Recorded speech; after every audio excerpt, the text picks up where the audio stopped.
Actually, like I'm expecting to see somebody lap dance across the Hang Oh on. my gosh. What happened with the intro? It went over in like 1 second. Hi Well, that guys. happened to me too. Hey, when I was hosting myself, it did the same thing. I don't. Oh wow! Yeah, I don't know what happened with it. It went over in like 1 second and was not super ready for it. Hello guys and welcome to another week of Rokk Players. We have an amazing panel of guests here today. Uh, let's just go around and say hello to them. Let's start with in the upper left. Matthias, welcome. Ally Thank you. Gaming. Yeah. It's How you awesome doing? to be here. Yeah, I'm 48 years old. I like stand-up comedy and walks in nature. Nah, seriously, I'm mostly into handheld gaming, hence the name. But yeah, I like all sorts of gaming. Yeah, that's me, I guess. Yeah, welcome. Love to have you. Thank To you. your right, we have Nanaki. First time here. Thank you so much for joining us.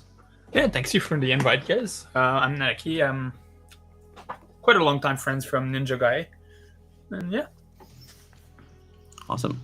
And I can see that's PlayStation and an old CRT, like Yep. old school TV, right? Oh, So I'm nice. guessing Sony stuff, retro stuff. well, I have my retro station at the back. Oh, nice. Yeah. Has an amazing collection. The way we meet is we met through basically like a marketplace in Canada, and I was basically like David's sugar daddy for a while because what happened is that I live in a place where video game merchandise is very it's not expensive, as expensive as like places like Montreal and Toronto and all of that. And so basically, whenever I found something cool, he was like, "Hey, can I buy it from you?" And I was like, "Yeah, no problem." And I stopped, I stopped, but he's still finding ways to find people Yeah. from where I live to buy stuff. He recently bought a Mystic Quest Famicom version from a store near me. So yeah, he's still finding these resources from around where I live, which is pretty cool. You're too far now. Yeah. Hey, you moved what, like 30 minutes or something from the old place? Now you're too far away. Yeah.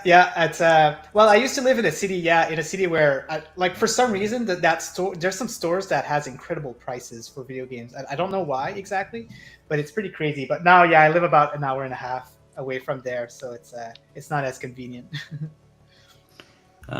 Yeah, and then obviously Ninja Guy X, welcome. Oh, thank you. And then we had a question: who's the faceless silhouette? The faceless silhouette. And Oh! I can only assume she means Rock. Yeah, because she's right. Although we've got this beautiful little avatar on that we're seeing out in the real wide, wonderful world of the web, they're just seeing a little kind of octopus thing going on. But it's all good. It's me. You sound amazing, Rock. Well, thank you, my friend. That microphone is like ASMR soothing. Like, yeah. It's a Corsair, I think, the headset. But the great news is that myself. Yeah, that's what I heard too. Corset. Corsets. No, yeah. Well, no, that's why I'm not on camera. Because, Right, yeah. I don't want, it's what I do on a Thursday night. I don't want anybody to see me in my corsets. But myself and Mateus, we're actually streaming, or at least we are live in the show using our ROG allies. Look at this. Yeah. Wow, the tech. It's crazy. So I mean, Matthias, since your setup is on show, let's talk us through it. What do we have? Like, you're using Yeah. handheld, but Yeah. it's a bit more than that. Exactly. So I have. Let me see if I can move this. I have a small ring light here with a cam. So let's see if I can adjust it here and go through everything. Here we go. I see that we have Jonas here on the chat, Celestial 303 or something. He's an ally owner as well, and I'm gonna meet him tomorrow to show him all the gear. So I have the Speak for him here. yeah this this monitor, I'm testing it now. It's absolutely fantastic. 2K, 144 hertz, so you can use it for Xbox or whatever. And then I have like standard mouse and keyboard, and then it's the Ally with a docking station. So that's about it.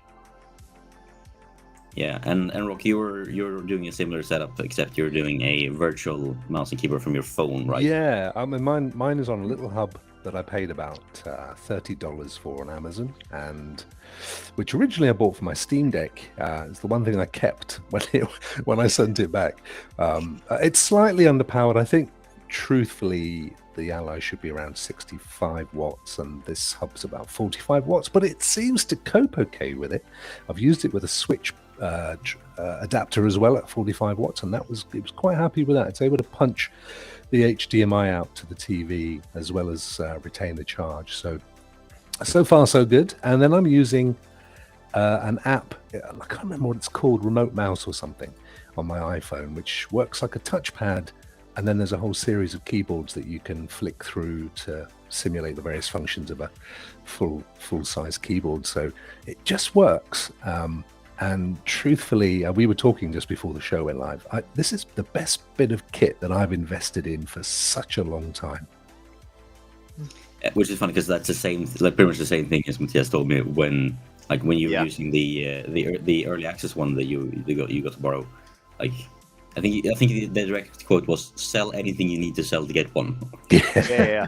It's the best thing I've ever had, and it, I mean, you can compare it to the PS5 or whatever and say that it's not as powerful, but it's basically like having an Xbox Series S with you, and I can edit video on it. I can do most I need to do. So yeah, it's absolutely fantastic. It's got some bugs right now that Asus is trying to fix, but so far I've been okay. Yeah, and I think we'll get into. I think at least one of the news stories is related to that. I have a question for Rokk though. Yeah. Go for it. Yeah, do you get? That's one of the bugs that the Ally has, that power delivery through a hub. It can't deliver more than 25 watts. Do you have 30 or more? I've not checked, to be honest with you. I mean, just the fact that the hub itself can't do any more than 45. But I've not had any issues. I mean, everything's running fine. I'm able to quite happily have an app running and a game running, OBS at the same time, and it's never fallen over. Funnily enough, my 3080 rig falls over all the time. And that thing cost about 4 times the amount. So I don't know. This just works. It feels like it's been built to be thrown around as well. It's really solid, and they've clearly thought through the kinds of uses that it's going to be put under. And for me, so far, there's nothing that I've done. I've sat here and thought, I wish it could do this. Actually, there's just one thing that I wish I could get to happen, which I can't. And that is to either wake on LAN or wake via keyboard. Doesn't seem to have the option in BIOS. And I've not found a way. I've gone through and I've checked the little wake on power management settings, and nothing seems to wake it up other than pushing down the button. So I'd like to see them address that in the future, for using it like I'm using it, which is sat 10 feet from the TV. I don't want to have to get up every 5 minutes and turn it off and on from the button. So I'd like them to have a look at that. But to be fair, I'm probably the only person ever on the planet that said that, so I can't see it being on their immediate wish list.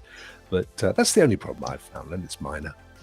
You know what? I think that there's some people who would be interested in that, right? Because, like you mentioned before, Rokk, like people are treating this as a console sometimes. So having like a controller where you can press a button and wake him up, I'm surprised that they haven't thought of doing something to integrate that. Yeah, like you can. Sorry, Nanika. the Switch has that function, right? If you just press Yes, for any game the console. Switch has it. The Xbox, the PlayStation, they all have. They all use the kind So of wake up. To be fair, though, Yeah, the yeah. PlayStation, at least I find I had this problem with PS5 and the PS4, and I'm this close to turning it off on the PS5 as well now. That whenever I turn it off, if the TV gets any if I accidentally hit something like volume up on the TV, it turns it back on again. Yeah. Because it's on that it remains on the input channel, and then it sees any sort of activity on that input channel, and then it wakes it up again. Yeah, so So with it the has PS, to turn it off with the twice. PlayStation, Bjorn, all you have to do is turn off the ability for it to wake on HDMI signal. Yeah, but So at the you- same time, I want that because But you can still turn the PlayStation on without that though. You just fire up the controller and it will beep at you, but it won't Yeah, that's necessarily true. turn on the TV. I've done the same thing because I like the idea of having the HDMI I on. know. First world problems in Oh, Sweden. yeah, for sure. But I've been annoyed at it several times over the last 2 weeks. So Somebody gives him a free PlayStation and he gets annoyed at the fact that his TV gets turned on with a volume button. Give that man a slap. yeah, You're so entitled, Bjorn. Might as well return it, right? Yeah. Rokk, I think we can speak to the developers of Handheld Companion or something and see if they can work it out. Yeah, I think it's the one tiny thing that just kind of flaws my setup. But it should be doable. It's a Windows PC. We know we can wake a Windows PC on LAN if it's connected to Ethernet, which this one is via the hub. So there's no reason why that they've seemed to have purposefully disabled it in BIOS. So yeah, definitely, I think that's a good plan. I'll forward it to developers of Handheld Companion, and I'll see if they can look at it. Awesome. What about Bjorn's problem? Are you going to ignore Bjorn's problem with the volume? I'll forward it to Sony, and Bjorn's problem is he can't buy a pair of decent scissors. That's his problem. don't touch my beard. yeah. But yeah, so I don't know if you guys saw this week, but there's been several pieces of news regarding, first of all, Baldur's Gate 3, but also obviously Starfield, about how big they are, and that's a way to hype it up. And I mean, first impressions, how do you feel about that? Like, how do you feel about the games hyping themselves up by saying like, oh, a single playthrough will take like 100 hours, or as Dying Light 2 did, being like, oh, it will take 500 hours. Yeah. To complete it. Can you show that image, Bjorn, that I sent to you? Yes. Let's see here. For me, that is as someone that have kids, etc., and family, etc. To see a game that's like 500 hours, that's just something it's tedious and a chore. Wow. Yeah. They're like 500 hours to complete the game, or 534 hours to walk from Warsaw to Madrid. Yeah. Yeah. What game is this? Sorry? Yeah. Dying Light 2. Sorry? Dying Light 2. Oh, okay. Oh, right. Okay, Dying Light. Yeah. And they're like, oh, it's gonna be so big. You know, yeah. But who wants that? Yeah. Yeah. I mean, it's not. I think that it's just not aimed at an audience like us who doesn't do. A lot of people complain, right? Oh, this game is only 20 hours. Like, I have so much time on my hand, but it's just not aimed at us. And I mean, they've been advertising games like that since, like at least since Mass Effect. I remember that they mentioned, oh, Mass Effect is so long, blah blah blah. And at that time, I was pretty happy about it because there was not a lot of long games back then. But as we get older, I guess just don't have as much time. I know that Nenaki is he does love spending a lot of time in his games. He loves to platinum his game. As a matter of fact, you're a big fan of the Fancom, I think, series. Yep. And These are like big Um, JRPGs, right? Yeah, they So- are massive, right? Mhm. Yeah, well, usually for platinum, at least one of them, it's about 110, 130 hours, depending on the game. But that's And for like 100% completion, right? That's not. Yeah. Yeah. usually, I'm well, pretty- I'm one that likes to talk to everyone because Falcom is really good at different dialogue at different part of the game. So if something happened, well, the other NPC will have different speech, right? So I like to talk back to them. So I spend a little too much time talking to everyone once again. But yeah, So it might be like the type of game that Naneki would be. Yeah. They So, would into. Yeah. so then when Larry goes out and says Baldur's Gate like a single play, like an average playthrough will take 75 to 100 hours. If you want to do 100% completion on your first playthrough, you're looking at about 200 hours. Like, does that? What's your initial reaction to that then? personally, it's too much. Like, I get that. That's just a lot of hour, Yeah. and that doesn't even count slower paced player like I am, because I'm not the fastest one. I can probably play my games way faster, but if someone takes the time to discover and really enjoy the game, then it will definitely take you more than 200 hours. I just finished Final Fantasy 16 today, and I'm at almost 100 hours, and I'm not even close of the completion yet. Yeah, and the thing with Baldur's Gate 3 in particular is like it's designed basically to be played over and over again from start to finish because it's so branching. And I mean, to me, it comes down a lot to the different style of games. Like for a game like Dying Light 2, that sounds like way too much. Yeah. For a game, for Starfield, I can feel like this, like wouldn't 100 planets have been enough instead of 1,000? 1,000, I think. Whereas for Baldur's Gate 3, if I feel like it's the perfect size, which is kind of weird, because I'm like you guys, I prefer my games short because I don't think I haven't finished a game that's like the longest game I've finished in the last 5 years was probably Assassin's Creed Odyssey. Wow. And that was like that was a stretch for me. That took me like 1.5 years. Yeah, for And usually whoever it's finished level. Valhalla is just it. I find it amazing because it's such a long game, and Yeah, I think I skipped the epilogue. I did get to the like mid ending, first ending, so to speak, but I rushed through it. Didn't touch any of the side quests at all. wow. So- Sorry. No, go ahead. Yeah, go ahead. Yeah, Nice. my idea is, or my point of view is that if you're gonna put like 100 hours into something, it has to be amazing. It has to be something that keeps you absolutely, glued to the screen. Yeah. And I mean, either you have to have new events happening or like new content in the game constantly coming at you, or a very, very, very good story, etc. And not too many games get me that hooked. Like for me, a good game is usually between 8 and 30 hours. Yeah. After that, That's a I good get sweet spot.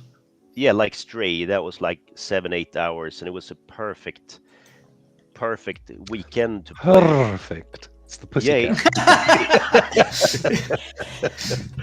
It's an amazing game, and It's a great game. I mean, yeah, you have Miles to, Morales as well. Also about 8 hours.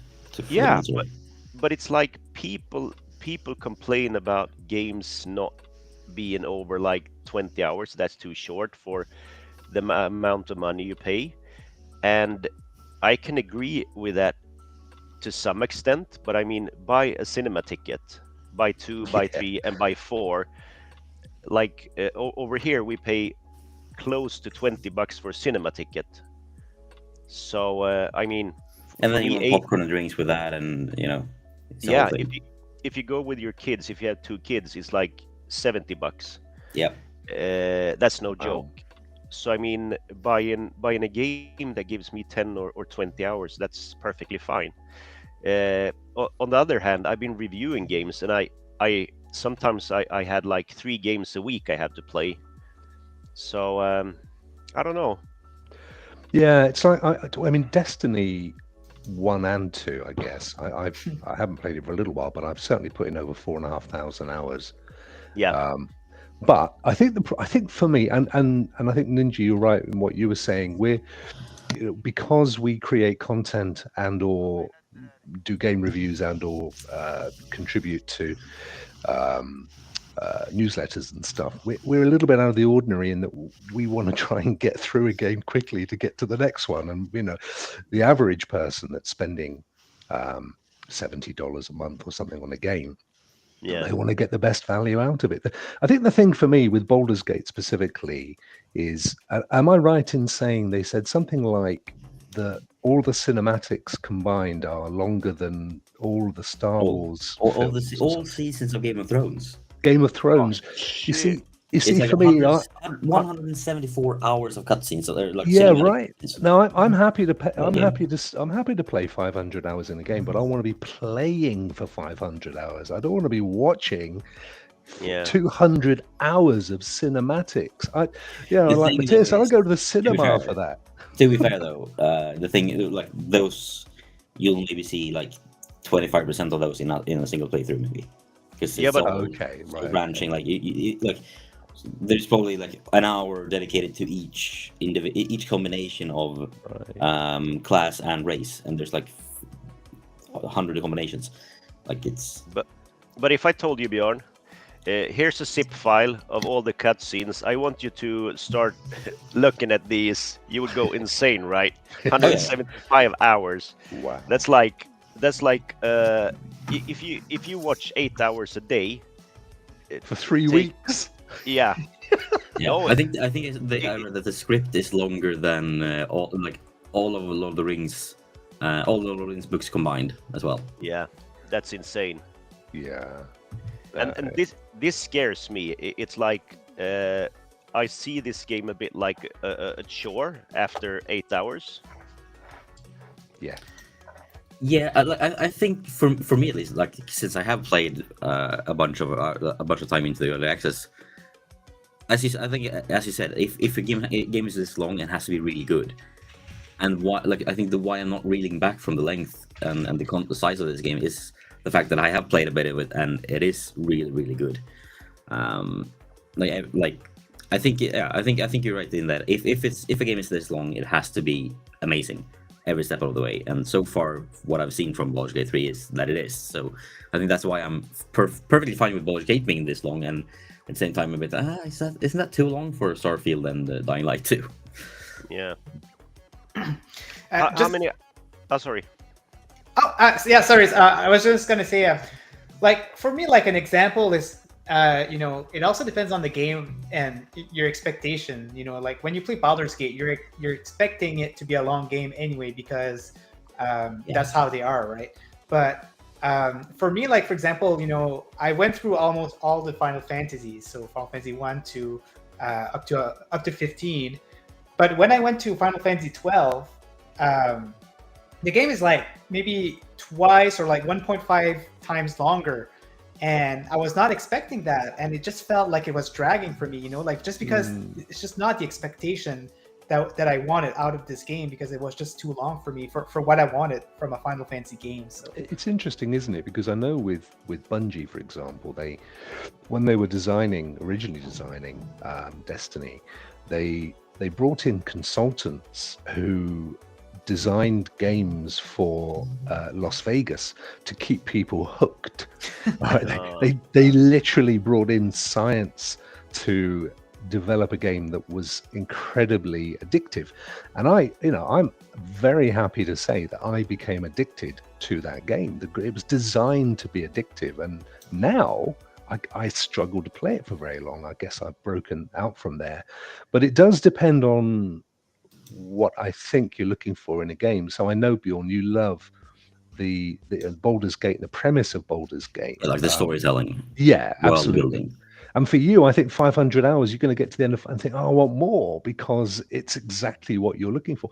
Now, Nandaki is looking for specific kinds of, is it JRPG that you're specific? Yep. Yeah. So, something like Genshin Impact, for example, which is pretty much infinite. I mean, there are people that have played already thousands and thousands of hours of Genshin, and they want more. It's a game that absolutely tickles their trout. I think for us, where we're having, where we're playing through, we get given a load of codes, we play the game, we stream the games, we give it a bit of a review. Anything that takes a while to get into is a struggle. You know me, I like to complete every game I start. I may not necessarily stream the whole thing, but I do like to get to the end of every game that I play. But having said that, if I'm finding, like Matthias saying, if you're playing the thing and it is a grind, if it's just rinse and repeat, and you're just basically seeing the same environments but from a different angle, and it's just padded out with lots of cinematics and stuff, I just got to go back in its packet and be put in the post box. It's never going to happen. That's why like games like Stray, like Matthias said, is so great, because that's what they do, right? They saturate it into like a small story, so they can focus on developing it around that. And like Hi-Fi Rush is another good example. It's just a smaller game, and but there's just so many stuff adding up, so many new mechanics that goes on and on, that it just never gets boring by the end of the game. Ninja Guy, am I right in saying with you though that the kind of games that you like are like the traditional arcade sort of challenge games, platformers and so on, rather than maybe an RPG or something? Well, it's funny that you say that, because when I'm streamed, that's what I like to stream, right? Like quick arcade games and stuff like that. But I'm actually my favorite genre is JRPG. I'm exactly like Nanaki, cool. Like Final Fantasy and all of that. This is where like all my knowledge is, and I really like this type of game. But arcade style games is probably like my second favorite. But I honestly play everything. I'm like Squids, like I just I just like everything. To be honest. Yeah. I have to talk about my opinion of Destiny versus Genshin. I think those two games are very similar in some ways, because they're almost arcade-like experiences. The same with Overwatch. You have bite-sized gaming. Like Rokk, you've been playing Destiny for ages, and that's the awesome thing about it. You can jump in, you can play for 10 minutes, and you can still get that sort of like excitement of finding the dopamine kick. New. The dopamine kick. And Genshin is a perfect example of that. It's like the same sort of mechanics that you have in Destiny, but on turbo. You have the gacha element where you draw cards or whatever. You get characters, you get items, etc., etc. And it's so easy to start and end the session. And that to point. me, to me, Destiny 2 is one of my cozy blankets when it comes to gaming. Because you can either just do the story, or you can go in and just hang out with people and just do public events, etc. No, you're right. It always felt like a little bit like a way of life, Destiny, and it's kind of an existence beyond the game. And like you say, they created it so that there are even things to do on certain days of the week. So it's literally designed to fit around your life. Guys, sadly, I've got to shoot off. I'm really, really sorry, but I had to. My wife and my daughter have been driving back from London, and I was hoping they weren't going to get home for another hour, but they've just pulled up on the drive, and I'm using the TV, so you're about to get kicked out of there. Yeah, absolutely. I'm going to get my legs slapped. It's absolutely fantastic to meet you guys again. Thank you so much. It's nice for you to come in, Rokk. I'll be in the chat. I'll say hi from there. Awesome. Take care, guys. Take care, Rokk. Take care. Bye. Thanks. But that's it's an interesting topic. It's also Rokk is a good example for someone who could like the longer games, because he always focused on just one game at a time. which is good. And it's also good for fans of that game. You know, like if they really like that game, they can stick to it. But for people like me and I think Matthias is like that. I think Bjorn is also like that. We kind of like jump between games, right? Like, oh, we're gonna play that, we're gonna play that, we're gonna play that. So that's when for us it's just not really convenient to have a 500 game. We're never gonna go to it. I get if there's a big story builder, the game is build a story from really bottom and it's really good. I get so hooked on that I need to play the next and the next and the next. That's pretty much what happened with the Falcom series. Yeah. I started playing the first trials and I ended up learning Japanese, learning to read Japanese because I wanted to play the following one that was only available in Japan. Yeah, that's crazy. I like how you do it, Nike, because not only do you get invested in the game, but you also invest in everything. So you buy the collector's edition, you buy the soundtrack, you buy it's pretty cool shirts. Because the shirt. There you go. Yeah. Pins that came in today from the game as well. That's really cool. So you get really invested. You buy their products, and I really find that pretty cool. I'm a collector, a Switch collector, and I love when you go so deep into a game, even if you have it as a download, you still buy the collector's edition because you want to display it. You don't open it, but you want to have like a physical piece of the franchise or the IP. It's super important. Like the T-shirt you have, that's like your uniform in some way. So for me, one of the most important franchises is Yakuza. I just love that series. Very nice. And I have like of part 6, Songs of Life. Is it called Songs of Life?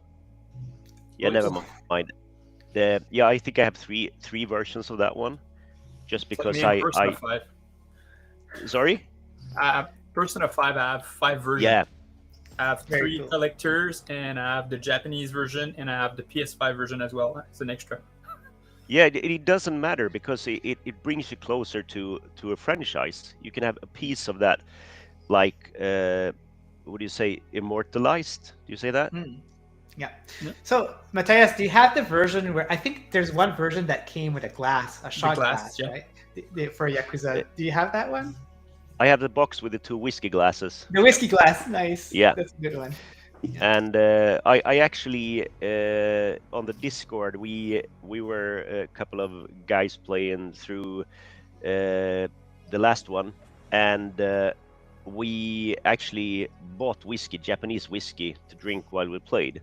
So we were comparing whiskeys, and you were all in on the theme there. Yeah, absolutely. And since that, they have been only drinking Japanese whiskey. Yeah. It's crazy because the game, like, it's as if you're living, in Japan. Like, they really, really did a really good job, and they have actually whiskey brand that exists like in real life too, right, from the game. So yeah. I think is it Suntory or something. So a lot of the brands you see in the game are real existing brands, like shops and drinks and etc. And it's a fantastic series if you want to have something that's between like an RPG and an adventure and beat them up. Go get Yakuza 0. It's like a few bucks download. Go get it. Yeah, and I mean, but it's like one of those for me that like the game franchises that I don't like. I'm deep diving into that much is probably Guild Wars. And I played 3,000 hours of the first one. And forgot, David, you're a fan of Guild Wars, aren't you? Yes, I did a lot. I played a lot of the second. Yeah, I'm working my way through the second. Because the thing is, I played like a bunch of the second in the first 6 months of release, and then I just fell out of it because life gets in the way sometimes. And then I went back to it like last year last year. So it was like I barely touched it for 10 years, and then I went back and finished the core storyline, and burning through, like pushing through all the like expansions at this point.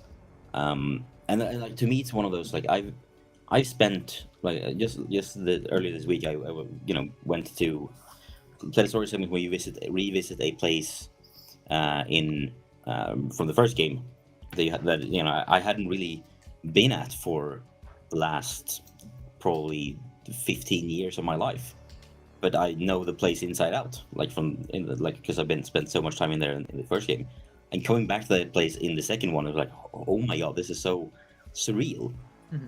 And I mean, I think we all have like I love it when games can do that to you. But at the same time, because that is also a game like I mean, I play games, as we said before, for the storytelling aspects of it mainly, and they manage to do because they have the daily stuff like the Destiny of and Genshin as well, but they also have like obviously a massive storyline that just keeps on going. So I guess there's something for everyone in some of those games. Just like for me, the story in Genshin was what brought me in and kept me going for a while. And then when I hit a grinding wall or paywall, I was like, I'm out. I don't really care. Like the story isn't that good that I'll keep playing or keep paying to get because it's not like it doesn't hook me that much. But I can also see that happening for others.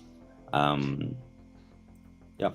What was it, Guild Wars or Genshin that made you look so young, Bjorn? I'm looking at the chat. Yeah, I don't. Yeah. Miss Phoenix seems to think it's the holiday tan from when I was in Spain a few weeks ago. But Yeah. I don't know. I don't think I'm that tan, to be honest. Also, hey to Sir Blackstone. For Awesome to see you. For the Rokk Gaming. Yeah. So, Matthias. Yep. Anything like fun to follow about the Rokk? Like, are they planning on releasing any new updates on it, or like, are they talking a lot about it, like the company itself, or is it like a one-shot thing and we're not hearing about them at all, or we're not hearing about like any new news about it? Asus? Yeah. I think Asus wants to really get into the handheld segment. They have been very bad at communicating, like with all the bugs that are happening. So I did a poll to see how many had problems with the SD card reader, and it was something like 15% or something. And what we get is only on communication on the Discord, where they say stuff like that we're looking into it, but there's no clear, straight communication where they give updates like Valve does with the Steam Deck. Okay. So I think a few of us are a bit disappointed. On the other hand, I think a lot of us in the community are trying to support our co-members that gets the ally and give them tips and tricks what to do.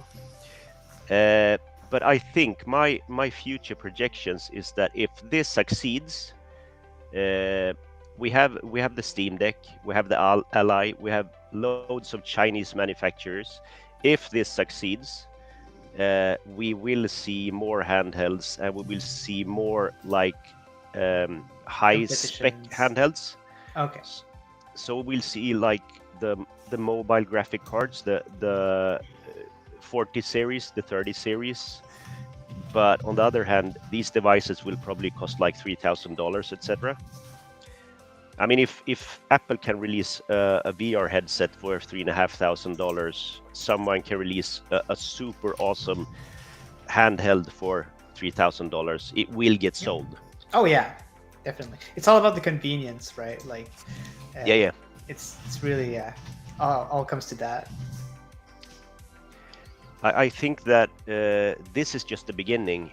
I want to call this like handheld iteration 3.0 or something like that. We had like the Game Boys, then we had the PS Vita, PSP and PS Vita. and then we got the Switch. So this the Switch was like the third generation sort of, and this is like maybe fourth generation of handhelds. If you look at it's a hard one to compare. Like it's so so different, right? But I know what you mean. The thing is, nowadays it's all about, it's so different. Like people are not really taking risks per se. They're basically investors always in the back, and you know, whatever is doing good, investors will spend money on it, and that's where we'll see new tech, new market going into it. And since now we're seeing like these devices, you know, selling decently, investors are looking into it, and that's probably why we're going to be seeing like more and more until it gets saturated or not, depending, you know, I don't know how it's going to work yet. I'm not really in that scene, but I'm definitely keeping a close eye, because, you know, it would be convenient to have just a PC in your hand and just, you know, for playing games and stuff. So I can understand the. I mean, to me, it's a scene that I would like to get into, but I mean, it's not really in the cards right now. But that's the thing. Yeah. Soon, like, It's one of the most refreshing scenes ever, because like the first thing is PC manufacturers. They've been doing motherboards, they've been doing CPUs every year, like, you know, Moore's law. They've been releasing the same thing with cell phones, mobile phones. Everybody was releasing, you know, the keypad phones until 2007, when someone did something new when Apple released the iPhone. Now everyone is doing the same. It's just new, better hardware. So PC manufacturers, they need to find something that just isn't a new keyboard, a new mouse, a new processor, a new case. They need to find new markets, and the handheld market it will blow up. And the other thing you said, Ninja, about investors investing, if you look at like Hollywood, back in 1985, you could release a Hollywood movie or just a movie, and someone said, let's try this freaky idea. If it works, it works. Today, you're spending like $2 billion to do the next Avatar, and you have to know that this have to succeed. And it's the same thing in the gaming industry. If you want to release the new GTA, if you want to release like a huge game, it's like 3 to 5 years development time. You need to know that you will get the money back. So that's the sad part, that developers and manufacturers need to have sure cards. They need to have to get their money back. But it feels like I mean, Valve obviously took a big shot with the Steam Deck, and Asus also doing it with the Ally, and Nintendo did it all with the Switch as well in a sense. But it feels like like the vibe I'm getting from the handheld market is pretty much just like it's quite similar to the one for the cloud market, and the communities seem to like. First of all, like not only does communities of both seem to be quite similar in their mindset and things, and like and how the communities feel, but but also it feels like two communities that go very well together. Like if you're a big fan of handhelds, then cloud is going to be a great way to, you know, boost you up to those performance levels where they can't reach. Whereas obviously when you don't have access to cloud, for if your internet is bad or if you're out traveling, then having that local availability of a handle is amazing. So it's a perfect combination, to be honest. I need to say something about that. I agree completely with you. Like the Logitech G Cloud, the problem is that you need to get cheap devices out there. You can't charge like $300. You can't charge $400. Yeah, but at the same time, if you can also play them locally, like if it's a device like the Steam Deck or the Ally, that makes perfect sense to me. Like even if the price is higher, it makes sense because you can play it both as a cloud device when you have the internet access, but also locally when you don't. But whereas G Cloud is more like fixed on one, two fixed on one of them. I'm going to answer that one, give you a few arguments, but first, Ninja. Okay, well, yeah. So when I talked, I kind of missed my point. What I wanted to say also is that, when the investors notice that that something like that is doing well, they're not going to just invest on doing another one. They're also investing on building the parts. They make the sure that platform.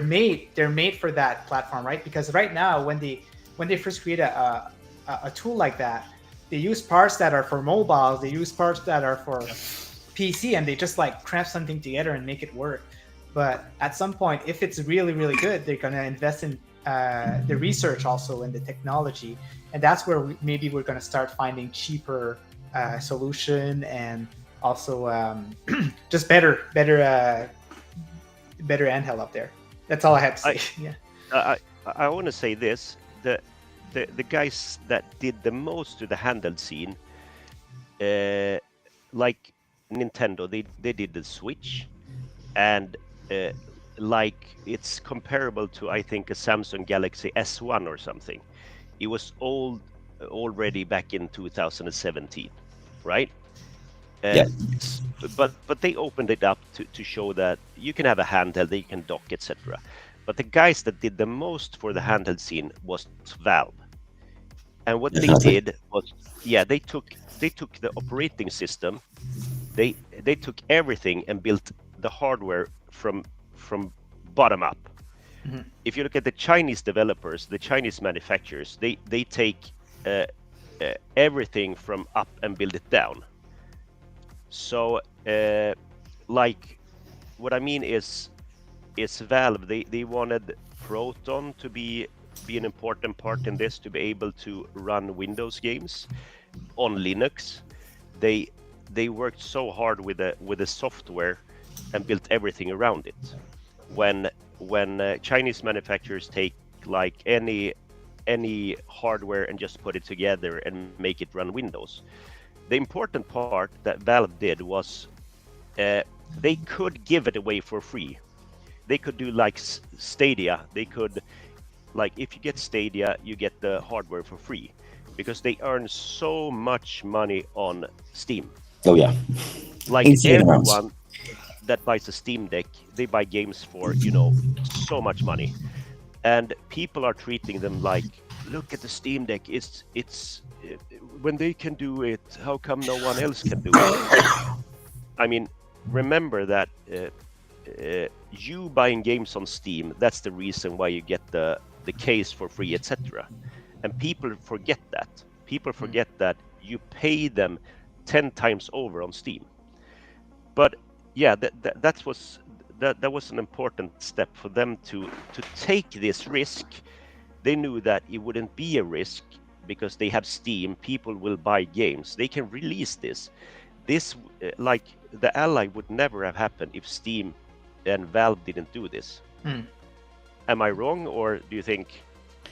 I think you have a point. And just to, like, the revenue in 2021 for Steam was $10 billion.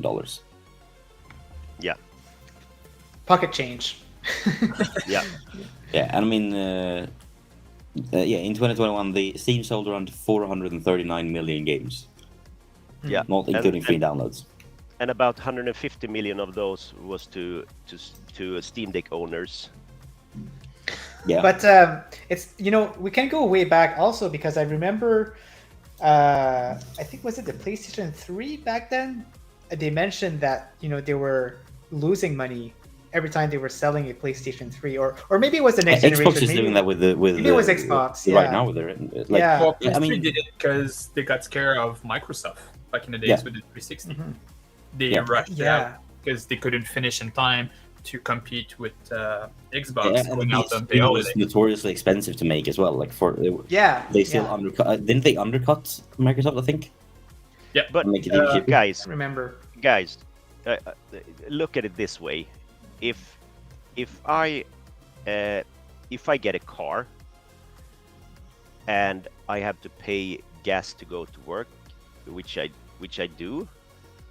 I mean, I could say I lose money by going to work, but I still earn a wage for the job I do. Oh yeah. I mean, for sure.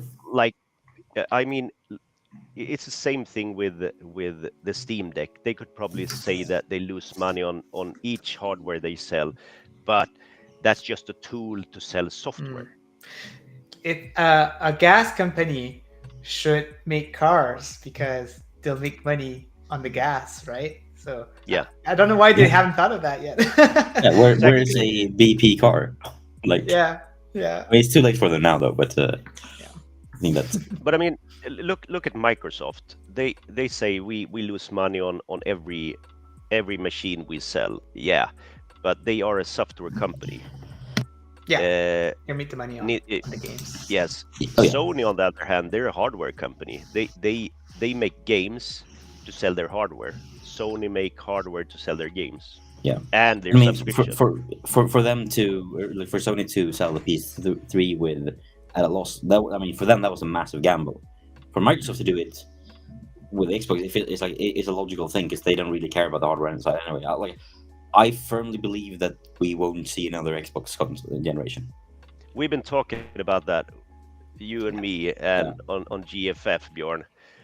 I'm 100% that they don't care about the hardware as soon as they get more devices like the Ally out. Yeah, and also the second, as we heard in the FTC trials, I don't have any news sources up for that, but as we heard last week during the trials, they were Sony was very reluctant, or rather outright refusing to send them dev kits for the PS5 because they are a competing company. But at the same time, they are making games for the PS5 and the PS4.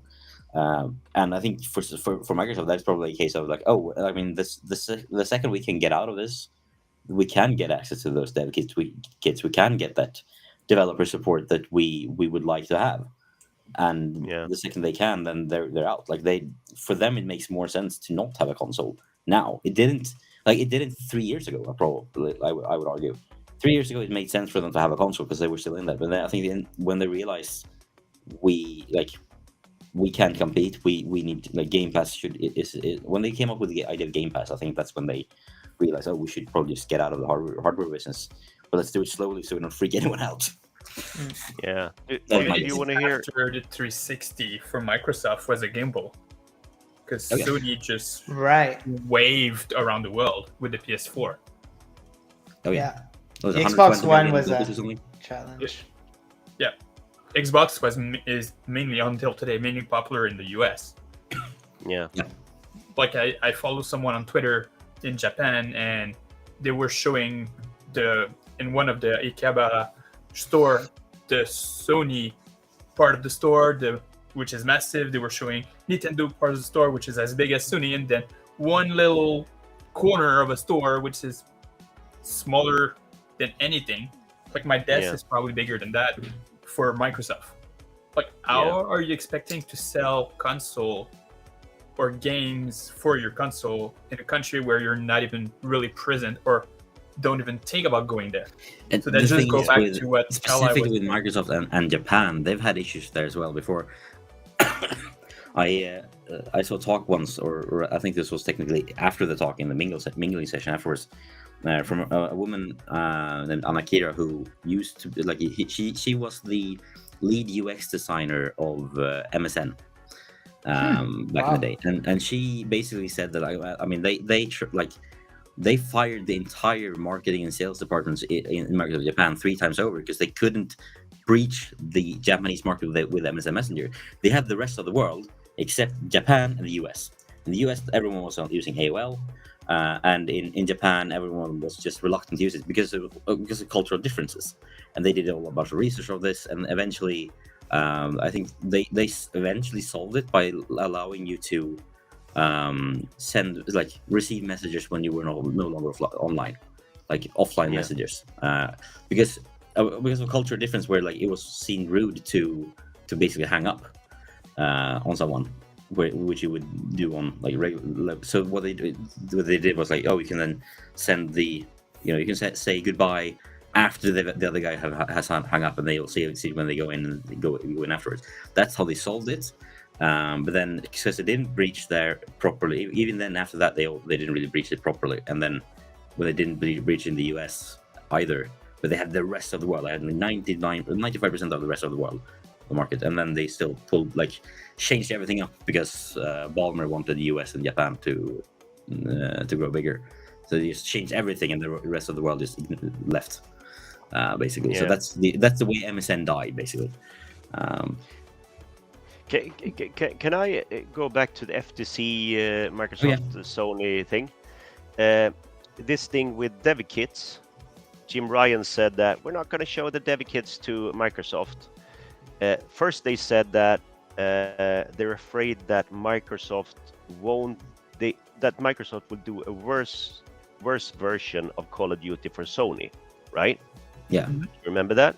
Yeah. And they said they will do crappy versions, and now they say we won't supply them with dev kits. If you look at Minecraft, I think it was the PlayStation version of Minecraft that didn't have ray tracing, etc. Yeah, it doesn't have a next gen version at all. Like no PS5 version exists. That's the PS4 version. Yeah. Because I think it was something with dev kits, and it's stupid to think that Microsoft don't want to sell. Of course, they want to sell Call of Duty on PlayStation. Yeah. And the funny thing is, Jim Ryan also admitted that's the very same fact. They were like, we were never worried that it wouldn't come here, but also we were worried that it would come here. We would. Yeah, he contradicted himself, I think, 3 times with that statement. The dream scenario for Microsoft is, like they're talking in the chat now, that the PC and Xbox sort of like edge is getting blurry. Yeah. And like the most important thing that Microsoft is buying now is King. Yeah.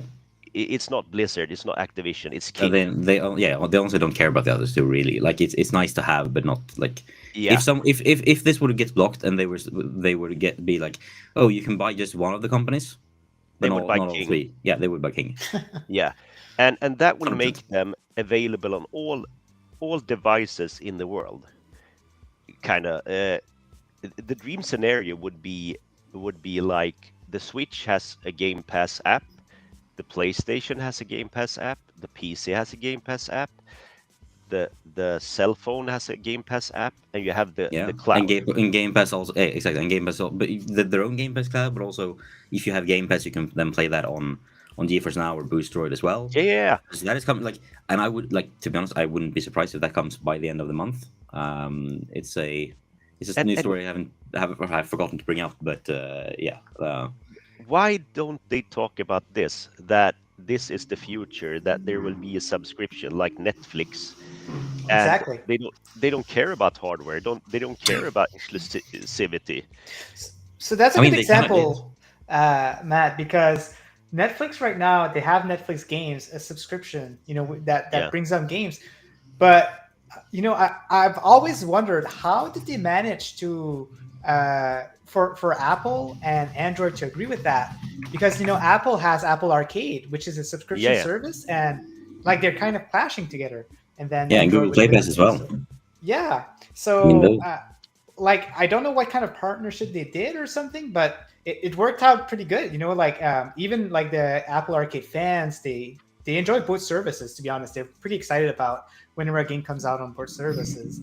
So why can't Xbox do it with PlayStation? That'd be like so ideal for them to have the Game Pass, and then you could just get these games on PlayStation, and just have some kind of deal. Yeah. You know why? Ninja. Because they hate each other, but I don't know why. No. It's money. It is. Yeah, but, because why do Sony want someone to be on their console and not buy their games? They pay to Microsoft.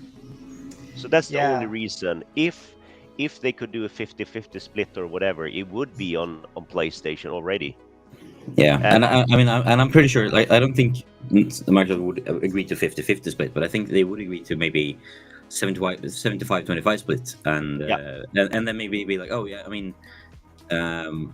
also think I think we might see a case of like, oh, Game Pass PlayStation is a separate subscription, and that if you have Game Pass, you don't even if you have Ultimate, it doesn't include it on PlayStation. Kind of like how EA Play, you can have EA Play, and then you have it on.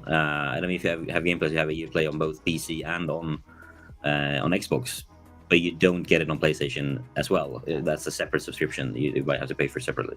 They'll have to take heart on that because, if they end up doing that partnership and they agree that Xbox doesn't make any consoles anymore, well, PlayStation can make more money with their consoles. So it's just. I think it's coming down the line, and like with the next console generation, when Sony puts out another console generation, I think we'll see Microsoft not do that, and instead we'll start seeing Game Pass show up on PlayStation in some capacity. I hope so. Yeah, I hope that happens. I'm pretty sure. And you could have, like EA Play, you could have PS Plus on the Xbox, like their streaming services. I mean, you would still pay the subscription to Sony, but you could access it from your PC or your Xbox or whatever. Yeah. So, I mean, it's stupid not to work together. Yeah. I just wanted to bring up because I spotted this during the week. Someone had basically data scraped the JSON files going back and forth between their GeForce Now session and the servers. And they spotted in there. They spotted when you go into the settings page on GeForce Now, there's obviously you can connect to your Epic account or your Ubisoft account or your Steam account. And in the JSON where you do that, there was also this thing: store Xbox, label Xbox, keywords Xbox, Game Pass, Microsoft, and some code in there. So that's already in the live version being online right now, being tested internally. Of course. I mean, my estimate is that we'll see this go live later this month, probably. Very good. Mainly due to the reason that when they did the list of games coming in July, there was not a single Microsoft game on there. Mm-hmm. Yeah. Which makes me think they've put those efforts away from that and being set on putting this out. So and I mean, when GFN gets this, it seems like the deal with that Microsoft has done with the cloud services is pretty much GeForce Now gets it first, because I think there's some NVIDIA gives them some discount on hardware for their data centers in return, and then like a week after Boostroid gets the same thing, because so far that's how it's been working out. There's no other cloud service yet, right? That has Xbox games. Is it the only? There isn't yet, no, but there's agreements with others as well. I think they are less prioritized. I think Boostroid and GeForce Now is the biggest ones. Interesting. Then Boostroid must be doing very well if they. I mean, they have something like 4 or 5 million active users, which is pretty good. I mean, say only ever reached, the rough calculations I've seen online is 1.5 to 2 million users. Yeah. I knew that Boostroid was big, but I didn't know that they were that big. I thought because there's other cloud service in Europe that are pretty popular, right? Like, is Utah pretty popular, or there's other that I don't know of, but. Okay. I think it's kind of. I don't think it's unpopular, but I also don't think it's really that big. Okay, that's cool though. Like, for an independent company like Boostroid, it's crazy how well they're doing.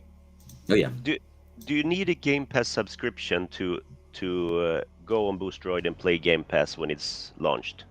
You will. Yes, you will. When it's launching, and for both of these, it's a you pay for the service and then you bring your own games. So, which is funny enough, what Crusader was criticized for, but wasn't. Yeah, I mean, look at the situation. The FTC says, Microsoft, you're going to be too powerful with xCloud, right? Yeah. Yep. So they blocked it, and Microsoft said, okay, let's put it on all other services, which means they potentially can get more subscribers. Oh yeah, I mean they were like I think it's one of those like when that even came up as an issue, like, oh, of course we'll do this. Like for them, like if you're a cloud gamer, if you have a Booster subscription or a GeForce Now subscription, also getting Game Pass within a few months is a no-brainer. Because suddenly you'll have access to 300. Like, yes, you'll pay twice the monthly cost, but you'll have access to like 300 games. But what's the point? You have xCloud, and already, like, why? The point would be that you also the PC versions of these, and you can play them on like right. with mouse and keyboard. Yeah, because mouse and keyboard doesn't work. Right? Like xCloud doesn't have bad streaming quality. It's not as good as the others do. Yeah. I mean, GeForce Now is amazing. It's absolutely fantastic. It's bonkers, and especially for us here in Sweden. I mean, we have a data center here in Stockholm for both of these services. To be honest, both Boostroid and GeForce Now, and that makes such a difference. Like I mean, the latency I have like round trip to these servers is like below 5 milliseconds. That's crazy. Yeah. Neneki, have you ever tried the cloud yet? Like, have you tried any of the services? I tried GeForce Now when it first came out, but I haven't really went back into it. It's changed a lot since the first came out, so Yeah. I'm sure. we'll, me and Ninja will have to see what we can do to get you hooked up with some. There's a lot of Falcom titles on GeForce Well, Now. that's the thing. I play a lot of Falcom games right now. Yeah, Like yeah. the next one comes out tomorrow for us here in Is it Canada. Trails of but- Reverie? Is that the new one? Yeah, I described the name, but that's another story. Okay. Gotcha. But- Bad translation. But yeah, no, the next one comes out, but all of them are on pretty much every single streaming available, That's crazy. and they're really easy to stream for most part of them, which is what makes it accessible for I everyone. mean, it's one of those like I can imagine that for you then to have like if you just had have a controller for your phone, like a clip-on controller, like the Keysure backbone, then you would have that game wherever you like. You wouldn't put down the game at all, right? Like, Well, that's you pretty go much to what I the did PlayStation for the and then first you go out, 3. you'll just bring it away. Yeah, Ah. I would just use Steam Link. And I Or would get just- an ally. Get get an an ally. you don't need to bother with the internet. Yeah. Interesting. That's good. But I know that you're a big PlayStation fan, right? So you would probably go first PlayStation, and then if they're not on PlayStation, then you would go with other options. Neneki, right? Yeah, well, the main reason why I like PlayStation is because I like JRPG, which Xbox doesn't seems to. Well, they're finally waking up slowly with Altus, and Persona and all those games, but Yeah. they're getting there. But all the main Yeah. ones And I also, like. a lot of these companies have been, I mean, at least in the past, quite bad at putting it out on PC as well. Yep. That's why I have a PlayStation. Yeah. Yeah, I mean, makes it's sense. gone a lot better over the last couple of years, though. Yeah, well, Xbox 360 was really good, right? Like they had some amazing RPGs that were exclusive, but Yeah, Blue Dragon. Xbox and- One, yeah, but Xbox One I haven't touched. I haven't even bought it. I never touched it because they gave up on that. Like there was just no good JRPG that was exclusive to Xbox One, you know? So, yeah. I'm looking at the chat here. Miss Phoenix asked a question above, like when Asus loaned me the unit, they asked for it back, but I got another one, so I have one now. Yeah, but I mean, it was a fact you could really ghost them because they do know who you are, and like Yeah. you are friends with these people. Like, Yes. Yeah, she says I can't be here when Matthias is get an ally. Me, okay. It's a fantastic device. It is. I mean, Because- she's been on the fence about getting one for like for months now. Yeah. Ever since we first saw it, she was like, "Yeah, I mean, I'm interested." So yeah, Well, it's like me. I was debating between that. Well, I was looking into getting in more in that portable computer segment, and I was looking at the One Player X, and then Asus announced the Ally. I'm like, okay, that's a new game changer there. oh yeah, I prefer a big known brand that should be more helpful with this customer than a Chinese brand. And the Chinese brands have always been expensive. Yep. Yeah. Until these big brands came in and dropped the price. They had to drop the price instead of like $1,200. Well, they're still quite expensive. Yeah. I mean, it's a lot of money, especially like the Ally costs $950 in Sweden. So I mean, it's a lot of money. We're kind of entitled sitting here, just get one. But seriously, it makes the PC gaming experience a more console-like experience. So I mean, for people that want to experience PC gaming, it's a perfect way to do it. yeah. I mean, it's one of those like I don't think until I have one in my hand, I won't. It's one of those products that I won't stop wanting one until I have one. You won't sleep. Well, I don't anyway, so. What is that? Yeah. I think I've stayed up until 2 a.m. pretty much every day the last 2 weeks playing games because my wife's out of town. So be you're honest, watching the same Ally videos. Over and over I mean, again. I'm trying to occupy my brain with playing games so that I don't think about getting an ally. Yeah, To be yeah. honest, I don't have any preference. You know, like wherever the games are, that's wherever I'll play. You know, like, I'm a JRPG fan. I love Japanese game. I've got the Disgaea series on my Switch, but then I've got the Persona series on my Xbox. You know, like, but even though like they're not like the main platform to play the Persona series, and then on the PlayStation I got like the Tales of series. So it really doesn't matter to me. It's just as long as you click into the game.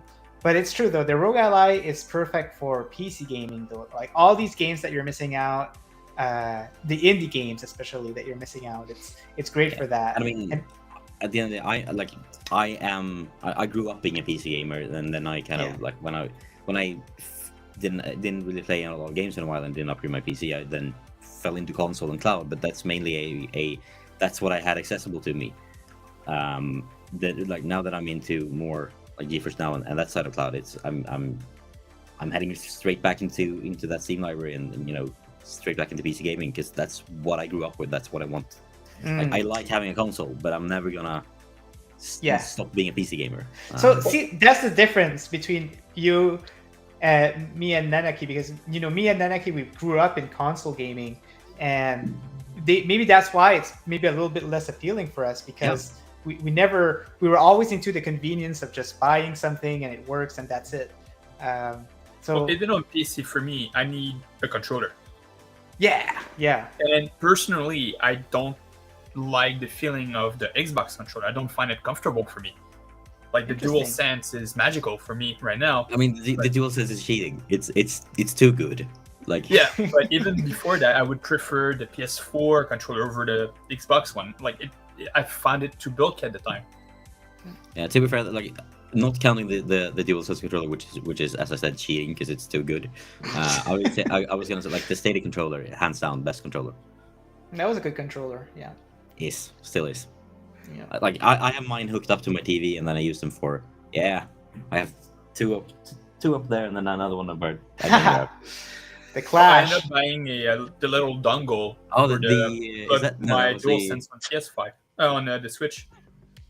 A dongle, like an 8-bit though, kind of thing too. Yeah, that's what I did, because I couldn't play with the Pro controller. I don't like it. Well, the Pro is almost the same as the Xbox, so I can understand why.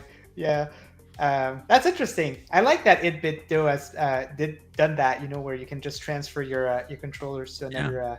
But no one. I also realized that no one is shouting out the Nintendo 64 controller as the best one ever.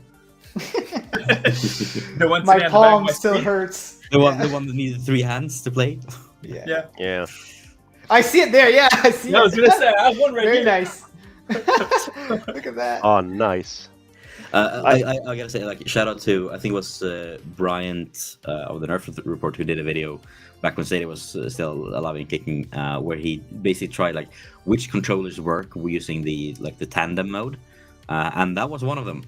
It worked. Wow. You could play the mapping was all wrong, but you could play Star Wars Jedi Fallen Order with the Nintendo 64 controller connected to a Stadia controller. Who would want to do that? Yeah. Come on. Because you can. Because you can. Yeah. I have a question for you. Nanaki, you're a PlayStation guy. And it's just interesting. We all like streaming and stuff. What do you think about the PlayStation Q, the Q Lite? I'm honestly interested. Like, my only concern is that something we touched a little bit on today is offline. It seems to be only an online device, which I'm definitely not a fan of. But if I'm still unsure about it, I'm waiting to see more details. But if it's only online, I might as well just get an ally and use remote play. It's gonna be the same. Yeah, it's gonna be better to be honest, probably. Well, except the DualSense functionality in the controllers. But it's like no, go ahead. Yeah, you can use the ally and use remote play and use the normal DualSense, but the thing that will make Sony realize that they took a shotgun and put it to the knee and pull the trigger is that it will only be remote play. Yeah. They are missing out on. They could have PS Plus on it, so you can stream all their games. It won't have that, and this will probably cost $300. That's my fear. That's what I don't like. Yeah, which in Sweden will be close to 4,000 kroners, which is insane. Oh yeah.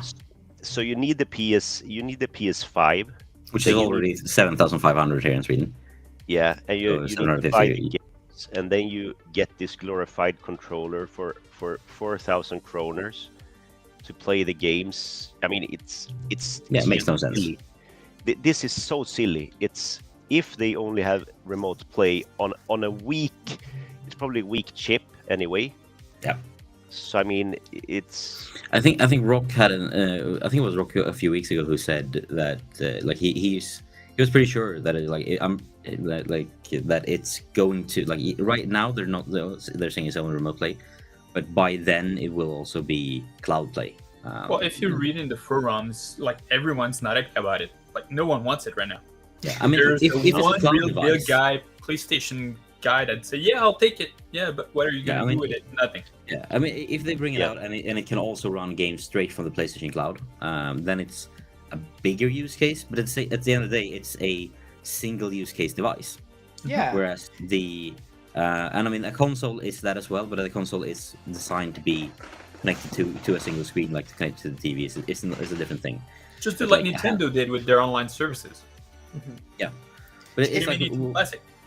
Yeah, it's one of those like if you have like the Ally is like as Matthias is using it right now, he's using it for something not handheld gaming. It is a multi-tool device, and playing cloud gaming is turning anything into like my phone or my PC or my TV into a gaming device, meaning that it is technically like cloud is technically not that, but it's enabling other devices to be multi-purpose devices. And I think if you're gonna charge more than $100 for a device, it has to be multi-purpose. And I think that's why that's the thing that's putting me off from the Logitech G Cloud, for example. It's too single purpose. It can run Android games, but it's too weak to run most of them pretty well. Whereas, I mean, obviously, and it's not like the Razer Edge is probably more interesting to me because that is technically a mini tablet, but at the same time, it's not very good at that either because it's a bit too small. What was I gonna say? I don't even remember. But multi-purpose. Just add an MP3 player in there, and I think you'll be happy now. A CD player, so you can listen to music. There you go. Yeah, but it looks like a pretty decent screen on the PlayStation Q. Maybe they can put a DVD player in there as well. Mm-hmm. Yeah, I mean, the PlayStation fan would love to, for PlayStation to dive back into portability, because we all like the PSP, we all like the PS Vita, even though they stopped the support for some reason on it. But I mean, it's one of those. I think both of those were probably in the market. Like I think it was someone I saw someone on Twitter a couple of years ago being like, they had asked the product funded on a party, they bumped into the product developer of some soft drink company. It was like, why did you remove this flavor that was my absolute favorite? Because and they were like, when was the last time you bought it? Like, no, I mean, I don't really know, but I loved it. Yeah, everyone loved it. No one bought it. And I fear that the Vita specifically fell into that trap as well. Like everyone loved it, but not a lot of people bought it. And that's why they end up doing the PS TV, and Sony TV had the PS TV. Yeah, they what can we do to make get rid of these chips and even that was super cheap at some point. It must have not $100 for the PS TV with a PS3 controller at some point here. That was crazy, and that was a good price. Yeah, because now it's super expensive. Like that thing, I mean, you can't buy it it was essentially a way to play your PlayStation games on a TV that you didn't have the PlayStation connected to. And I mean, right, as someone who has, we do have a small TV in our bedroom, and I would like to have the PS5 on that one every now and then, but it doesn't. There's no Android TV remote play app, so I can't. Or I think there is technically a third-party one, but I think that TV is too weak to run it. Yeah. I believe that the reason why the PSP and the Vita died was also like today. If you do a game like Battlefield, right? It's to release the game on PC, PS5, and Xbox. The difference is basically just settings, right? So you can release the pretty game. much. Yes, so you go in and you do some scripting to release it because the core of these systems are somewhat the same. Back when I worked on Xbox games and stuff, I mean, you couldn't run them natively on a normal Xbox, or you could, but the PlayStation was different. Today it's basically the same hardware. Mhm. If you look at the PS Vita and the PSP, they had to do special versions. They had to do like a dev team working on God of War for PSP. That takes money, it takes time, it needs to sell. So what they're doing now is they are getting into the handheld segment again, but in the sloppiest way they can do. Yeah. It's such a sloppy way. Well, just compare anything that comes out on Switch that is already out on PlayStation or something. You can see the difference already.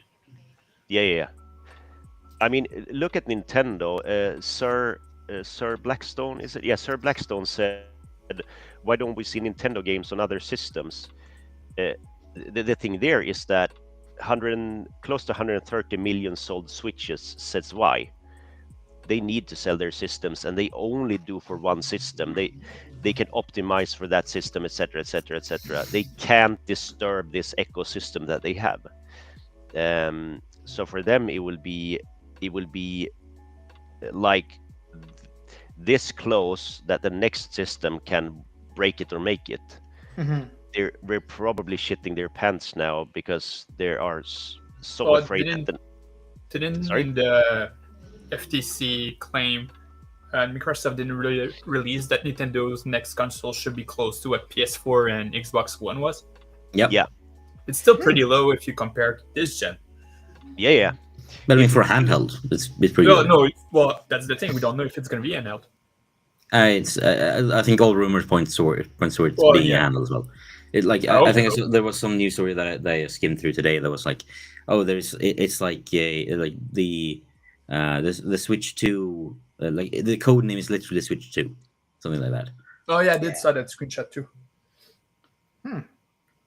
So and that's the risk for them, because every time they do an upgrade, like Wii to Wii U did not go well.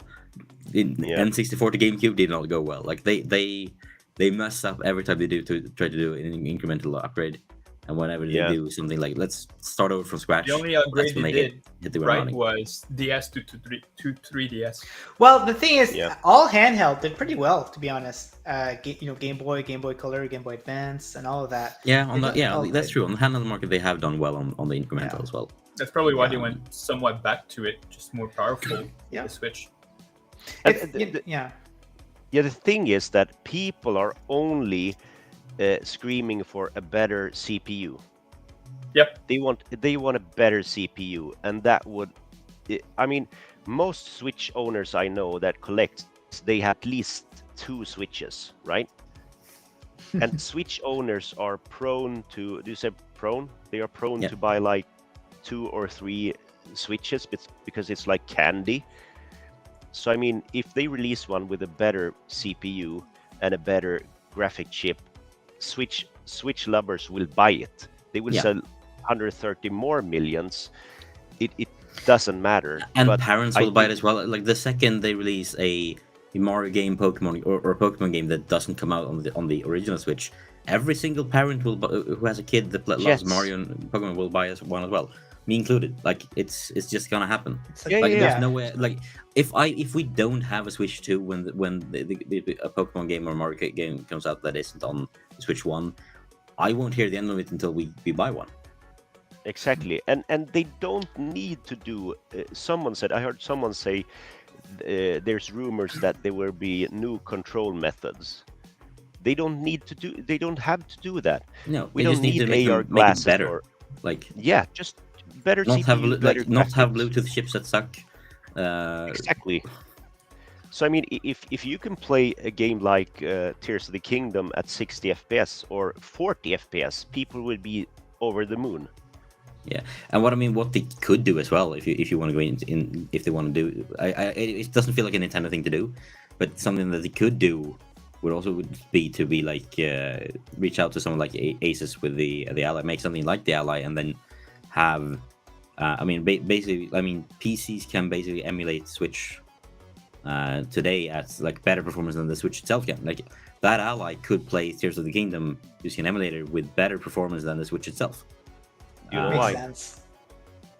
Do you know why they won't release anything like the Ally? My take on it, it's I don't know. that it's too expensive, the hardware. Mhm.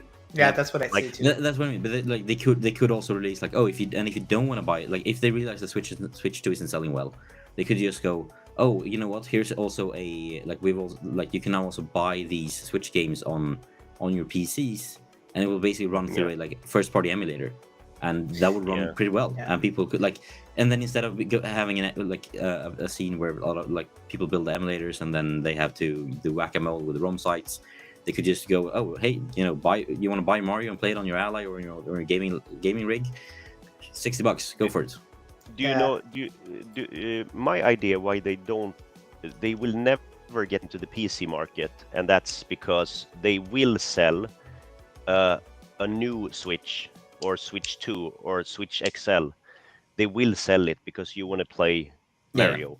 So instead of it's one of those like if they realize it doesn't sell, it doesn't work. They're like this is a worse flop than the Wii U. They could always go down that route and make a lot of money. Yeah. Out of it. I think they will always have will like have a one way out. chance. Like I think that if the Switch 2 fails, I think that they'll still try again. And if it fails twice, that's when they're going to consider other options because. But that's the thing. They have a way out because they have such a lot of powerful money. IPs. Yeah, they have Like, great the IPs. are They have so a lot powerful. of money. They could become like if they were to become a multi-platform publisher with the IPs that they have, they would do really well. Yeah. But they didn't do that well on mobile phones. They released really? Mario Kart.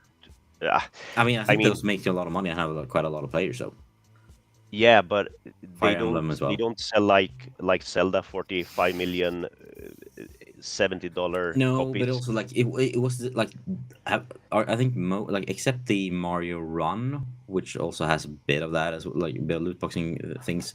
All of the other ones are basically gacha games. Yeah. I mean, Pokemon Go, which is technically not Nintendo, but it's related. And Pokemon Unite, very much gacha mechanics. Fire Emblem as well.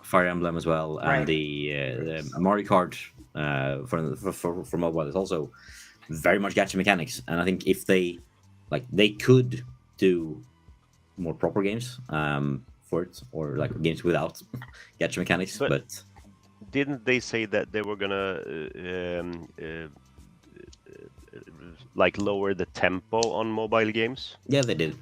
Yeah, so I mean that's a sign that they are not not doing as well as happy. they hoped. I think, and I think it's not doing as well anymore. It's one of those like they released it, they made massive splash, made them. I don't remember reading like the Fire Emblem. The Fire Emblem mobile game made them so much money that they would like basically was like, oh, we need to make more mobile games. And then it's basically just like, but before they had managed to put another one out, or around the time they put out Mario Kart, it was like already dying out because it was like such a massive flare, and then it just burned out in embers. They were like, we need to buy Hawaii. Let's make more games. Yeah, I think that one of the reasons also is that if one of the most important things for Nintendo is that they don't make games, they make experiences, they make toys. And your experience when you buy a Nintendo game is you should experience New Super Mario like this. And if you put this on a PC, you would have loads of people that would treat it like Cyberpunk because it wouldn't run good on some machines. yeah. So I think that is to disturb what they have. Like what you buy on a cart, that's a toy. Yeah. Do you I mean, see what it's not in their interest right now, Their and won't be reputation. for quite a while. But like, Yeah. it is a last ditch effort that would work really well. Like they have a plan D that is guaranteed to work, basically. Yeah. Which is a luxury to have for a lot of companies. Like most companies don't even have a plan B that's gonna work. Just look at Twitter. Exactly. When's the last time you saw Nintendo put an apology letter on Twitter, right? Like when was the last time? When's the last time you see an apology with Xbox? It was with Redfall. Like you see it all the time. Yeah. So it's just they're so strict in their quality, and that's what makes them just different. just for Tears of the Kingdom, they spent a full amount of time within a year to test the mechanic of all the engineering behind it to ensure that it will not break the game. Yeah. It's crazy. Like that's just quality control right there, and that's what you're really good at. Yeah, I do wonder though, within the Switch, like with the development of Tears of the Kingdom, do you think they had a metric of like expected time to penis? Like time after release, like how long after release until someone uploads a picture of something they built in the game that is basically a penis? Well, they probably did it themselves. With any game like this, is bound to happen. So it's like Yeah. Like, so, like, do you think they had a metric of that internally? Like, how long do you think? As soon as you have a sandbox game where you can build stuff, there will be penis. Oh yeah. Yeah, unless it's a game played by girls or women, then Even we then. don't see the penises. Yeah, probably. Makers of Chaos got a good point. He says, I don't know, that last Pokemon had a lot of technical issues. And that's and we true, didn't see. But that's Pokemon Company. The Pokemon Company don't give a fuck because they have like. I think you see like one of the earliest shows we did. I had found the metric of how much money they, like how much money, like the revenue of the Pokemon Company. The brand of the Pokemon brand is worth. I think by now it might even have passed Winnie the Pooh, which is the biggest value brand ever. The Pokemon brand is the biggest entertainment brand in the world. It's bigger than Marvel, bigger than Star Wars. It's like bigger twice than the Harry size of Potter. Marvel. I think so. It's massive. So if they release a game, the games sell about 45 millions. We also have to remember that they sell trillions of plushies. They sell stickers. They sell Plastic toys, Pokemon cards. Yeah. And yeah. Maker of Chaos says, I don't know, that last Pokemon had a lot of technical issues. That was a game where Nintendo actually first they said no, we can't see any bugs, but after that there were some sort of sad excuses that this game it might have some problems. Interesting. It's like Pokemon was so good with their 2D games, like it was amazing what they did. But when they jump into 3D, like it wasn't even the jump into 3D. It was the fact that they stopped innovating decades ago. Like Arceus was the first time they made anything new basically since forever. And obviously like the latest ones is take the best things from Arceus and the old school stuff and merge it together, and it's still, but let's not put in that much effort into it because we know we're gonna make it millions and millions and millions of money anyway. So like we don't have to put in the effort. It's gonna be one of the best selling games of the year anyway, either way. So like it doesn't really matter. It's one of the I think they've grown complacent in a big and I think it's just they are too big to fail at this point, and they don't really care. It's the same thing with Pokemon Go. Like my entire family plays Pokemon Go, my kids especially, and my in-laws. And it's like I've gotten to a point where I don't really enjoy the game anymore because it's so low effort. Nothing they put out in the last 3 years has been anything new. It's like I don't know what the people working on that game are doing, whether in their day-to-day jobs. Like I can't tell. No, sorry. Oh no, go ahead. Yeah, Sir Blackstone says 40 to 45 million sales for a Pokemon game. I was wrong. the highest, the best-selling Pokemon game is 26 million, but Mario Kart 54 million copies. It's still on the top list. Animal Crossing 42 million, Super Smash Bros 31 million. Does Mario Kart include the Wii U version of the game? Do you know, or No, I think that's just a Switch. Just the Yeah, Switch. the Switch. Okay. So if you look at like, is it Famitsu Weekly? When they list games, or when you see the UK list, it's the Switch games usually take up like 5-6 spots of the top 10, and Yeah. Mario Kart is always in there. Yeah, and it's always 4 to 6 Switch games. One of them are always been Mario Kart. It's also almost always Call of Duty and Minecraft as well. And then it's like 2 slots left for and FIFA is one of those. So 1 slot left on the UK charts. In the last week, Famitsu Mario Kart was 5th. Yeah, 5th. Oh wow, still there. Crazy. I got it here. That game came out. When did that game came out? Like in 2013? Like it's been so long now. It came and out. it's not even that like, good a kart racer. Nah, it came out 17, right, for the Switch, and then for the the Wii Wii U, U, right, 17. yeah, 16 or 15 or something. Honestly, Crash Team Racing any day. I prefer, like, Mario Kart is meh, but it's still don't say that loud. You will have 53.82 million Myself on you. being one of them. And number 10 on that list is actually Smash. Wow. That's crazy. I mean, it's these games. Smash not yet though, because That's why they're brilliant always like they keep their retail price. They never go down in price because they just keep selling. They're just that good. And this is the reason why you will never see Nintendo games on the PC or any other system, because they can still sell a 6-year-old game, 7-year-old game, 10-year-old game, full price, and they still have the top lists. Yeah. Because it's an experience, and they don't care about graphics. They don't care about competing with, like Bjorn knows in the podcast, we've been describing Microsoft and Xbox fighting, and in the corner you have Nintendo playing like a tambourine or something, playing with the crayons, knitting, or do whatever. Yeah, knitting, doing like, hey guys, we're over here doing our own thing, and that's so cool that they can own the whole gaming industry by doing basically old hardware and basic games, right?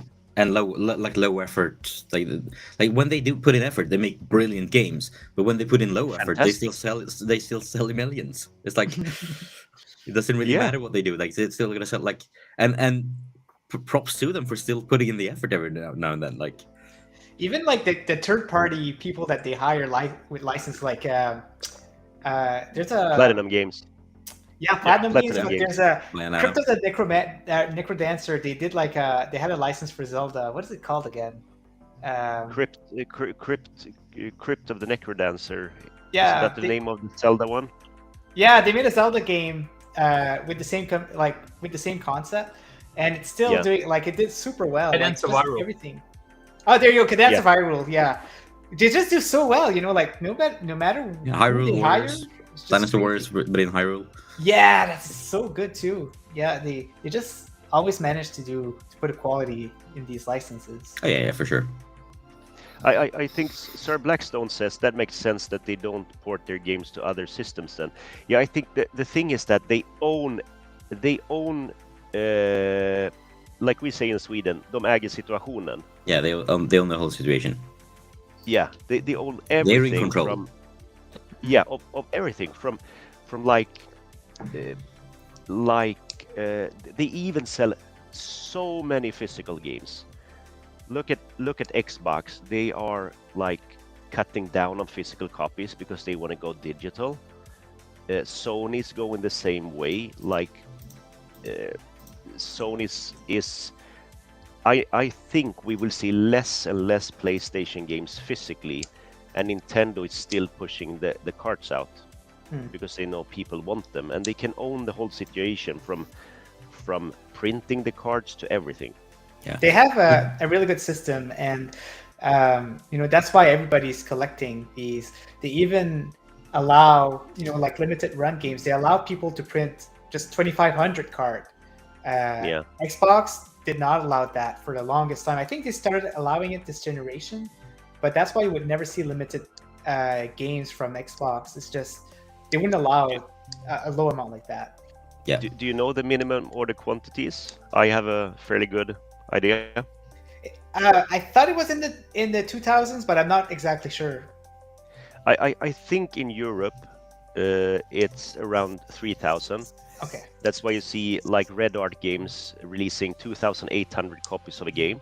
Yeah. That means they have 200 for like warranty. Yeah, and I think this is not speculations, but from what I heard from developers and publishers in North America, I think it's 4,000 or 5,000. Sony is 1,000, I think, and Xbox, the last number I heard was 75,000. Yeah, so, they're exactly. That's why you only see like Cyberpunk. You see the big AAA games, unless it's something like now you see maybe they do like special deals with limited run, etc., etc. They must be doing it, yeah. Because we've seen some games now with limited run, so it's definitely the case. But they will still sell in 15,000 copies from limited. Yeah, run. most likely because it is limited run. It's doing very well, and we haven't seen a new one in a while. So maybe it was just a test, and maybe they're not happy with it. I'm not too sure, but. That's also the reason why you don't see a lot of indie games in general release on Xbox as a physical copy. You only see like the big titles just because of that limit that they've put in. Yeah. But Xbox, I'm an Xbox player. I love the Xbox, but Xbox has never been about culture. If you look at PlayStation has always been about the JRPGs in like smaller titles that was only released in Japan, etc. Like we talked about before. Yeah. It was only recently when you started seeing like the Atlas games, etc. on the Xbox. So you never had like a collector community on Xbox, etc. And most games were focused around like sports games and like Madden football. You had like Monsters Supercross, the WWE games, like action games. It was advertised like a badass, a badass kind of like console. Like very American system. Mm-hmm. Yeah, I can't like because it's on the topic of retro like collector's editions, limited runs. I just had to bring this one up because I think like. I saw them on the. I love this. On your Discord, cool. Matthias. Yeah. Games, Bitwave Games, right? Yeah. Yeah. Swedish publisher, part of Embracer. Yeah. This was developed by Sunsoft and it's published by Bitwave. Gimmick. I'm doing a review of this one. It will come out this weekend. If you like retro games, this is one of the coolest retro games for the NES. It came out '92, and back then it's like it feels like a port, but I think it's a remake. And this game got like 4 out of 10 back in the day, 5 out of 10. So it looks like a super cute game, but it's super hard. It's nice. A very very difficult platformer. Now they are doing like for us Scandinavians, this is a super important game because it was released here by the Swedish distributor called Bergsala as Mr. Gimmick. So and that will run you like $3,000 if you want to have a Mr. Gimmick in good oh my gosh. condition. Okay. Yeah. But if you want to try a super cool game, get that one. It costs like $15, and it runs perfectly on the Alliance. It's on pretty much it's everywhere. It's a Steam, PlayStation, Switch. Xbox, Switch. Yeah. And we will also, if I can put a plug here, can I do that? Yeah, sure. Yeah, if you look at on our Twitter later and YouTube, we will have a giveaway of one code for this one Ooh. this weekend. Yeah. So And if you want the collector's edition, it's available for pre-order at Spelbutiken as well. yes, and that's a limited run Yeah. version. Speaking of limited runs, Yeah, exactly. So for the subject of about that they've never been about physical Xbox. It's funny you say that because last year in June I finally bought an Xbox Series X, and I was like, yes, I can finally start collecting Xbox. It's gonna be fun. And You're like, where's all the games? Well, yeah, because I went in the secondhand store. I love going in pawn shops and shopping for physical games, right? And the selection was so small compared to PlayStation. Even like Xbox One and Xbox Series X, it wasn't there. So people are you just more signed up into for buying Game Pass digitally. in the end. There. Yeah, but even before Game Pass, like even on Xbox One, there's just not a lot of game compared to PlayStation, and so it's not as fun, honestly, to collect Xbox games. I do have a small collection that I enjoy, but it's not something that I look at when I go in game store now. That's a drawback because they don't have any collecting culture. Yeah.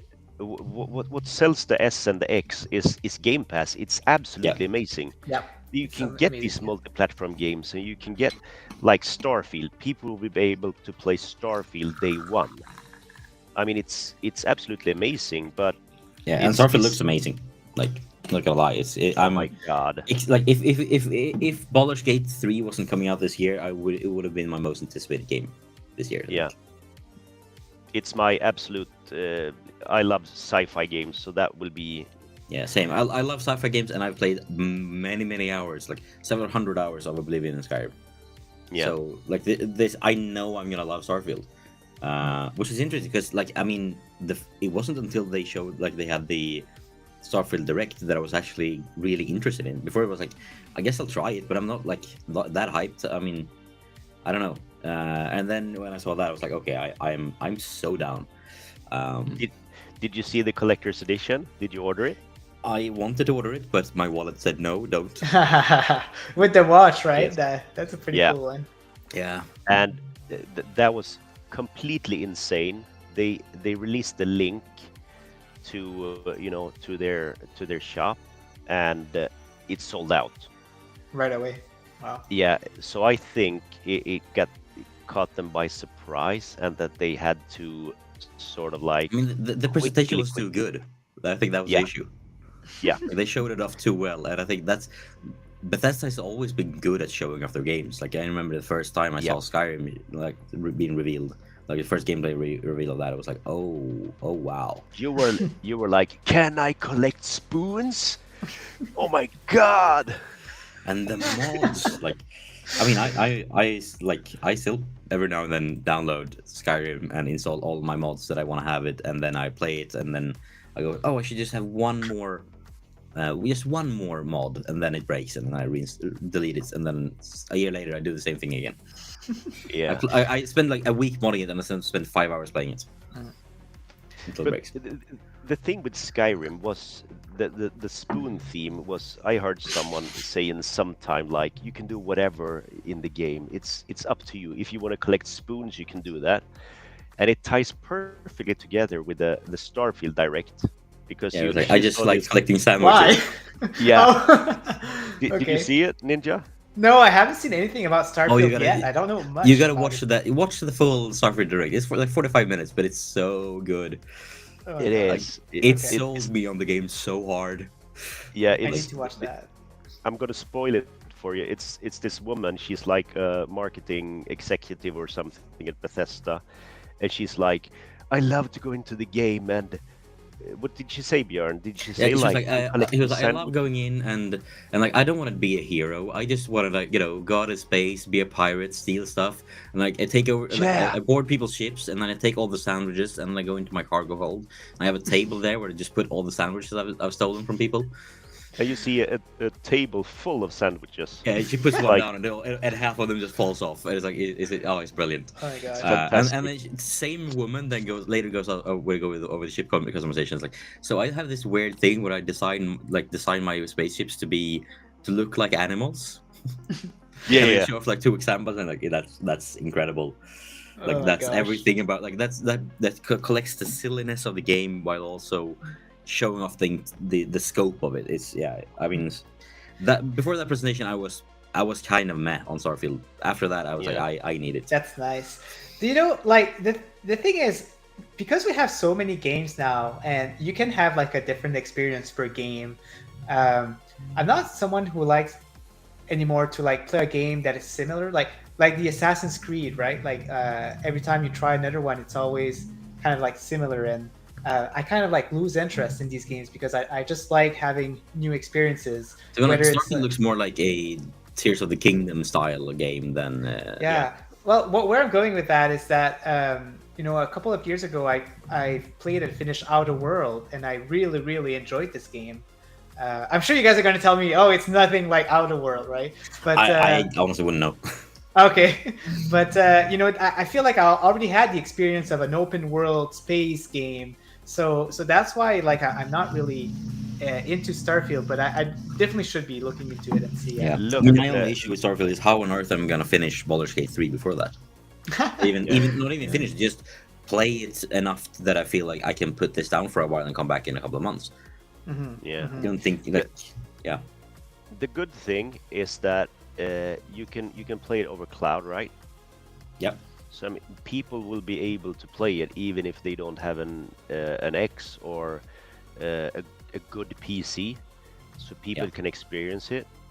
And both through like GeForce Now and Boosteroid and through the like xCloud itself. Both options will be. I'm pretty sure both options will be available day one. Yeah, that's fantastic. It will be everywhere. Like Yeah. I remember like there was this petition that someone was like bring Starfield to PlayStation. Which is ironic because it was in like Sony was trying to make it the PlayStation exclusive when Microsoft got word of that and bought ZeniMax as a solution. Because like, we can't miss out on this game. But it's like it's one of those like even the people who just have a PlayStation, that's it, will be able to play it through cloud. And if there's a will to play Starfield, there's a way for everyone. Yeah, which is great. Yeah. Sir Blackstone is asking a question to Miss Phoenix, but I like it because we're all me, Naneki, and Ally, we're all like big PlayStation veterans, right? So he's asking Miss Phoenix what PlayStation 3 games she would recommend to him. But I'm thinking like we could maybe all go to it and recommend Sir Blackstone some game because just because we all have that knowledge, right? Yeah, Matthias, Nanaki, why don't you go first with? I'm just trying to find the actual name of the game, so I'll. Okay, I can help out too if you want, but yeah. Okay, well, I'll start. Depending what you're into, of course, but as for, if you're into first-person shooters, some of the best games are Resistance, which haven't had any sequel or remakes in a while. I don't know why it did. Like, it's such a good franchise. Look at Resistance; it's really good. And then Killzone, of course, Killzone 2 and 3. Yeah, these are some of the best first-person on there. If you're looking for good RPGs, there's the thing is with PlayStation 3, there's a lot of games that's been ported on PlayStation 4. Some of the best, right? But I'm gonna recommend them anyway. So there's for JRPGs, there's Resonance of Fate, which is a good one. Final Fantasy, of course. I really like Final Fantasy 13, even if it got some mixed reviews back then. So 13, 13-2, and Lightning Returns. Other than that, I'm not too much into sports games, so I don't know what I can recommend for that. But I guess that's going to be... there's Infamous. Infamous is a good one. That's Uncharted. These are like the standard good game. God of War 3 and Ascension. And anyway, I'll stop for now, but I'll let the other ones see what they One have to say. RPG that didn't get really port that is only available on PS3 is 3D Game Heroes. Ah, that's a good one. Which is really good if you like blocks and exploding blocks and a little bit of Minecraft in it. I mean, who doesn't? It was ahead of its time. It's like Zelda, but mix of Zelda and mix some Minecraft into it because you can build pretty much anything you want.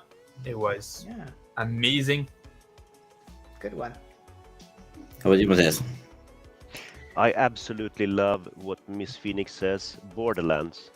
Oh yes, good one. Yeah, Borderlands 2. Isn't that what's the name of the unicorn? Do you remember the unicorn? Butt something, right? Like Butt Stallion. Yeah. It's got some humor, and I actually liked Borderlands 3. Some people don't like it, but Borderlands 2, it's such a hit. So that's probably all of the Borderlands games. For me, I would say, I'm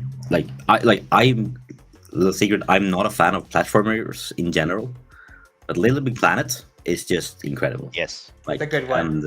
And also, I mean, if you pick up a PS3, it is available on PS4 as well.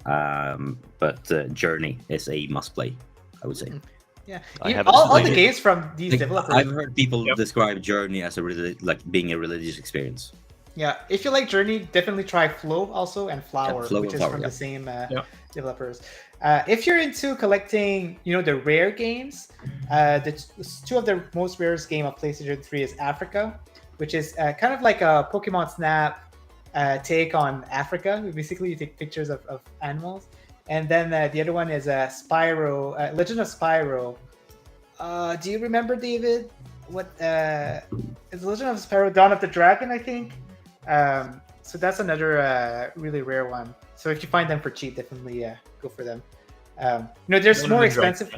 Okay, perfect. There's some more expensive ones, but these are like the not the collector's edition. Just a straight up box. These are like some of the most expensive ones. Oh, there's also the Aurors one. Painkiller. Painkiller is a really expensive one. Man, it's been a while. I've stopped collecting, so it's been a while. But what the heck are you talking about, Miss Phoenix? Okay, so I think we need to. I think it's Borderlands thing, right? I think it's time for Phoenix to to take a break in the corner. Oh yeah, there's Nier and Dragon Guard. Oh, of course, Wow, what? Shame on us, man. We forgot those. These are good ones. Yeah, Dragon Guard 3. Yeah, there's a lot of good games out there for the older generations as well. Yeah. You have some of the Persona games, right? There's only the Shin Megami Tensei.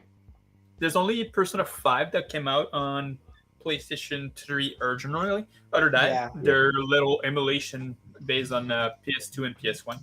Yeah. There's no Shin Megami Tensei other than that, Matt.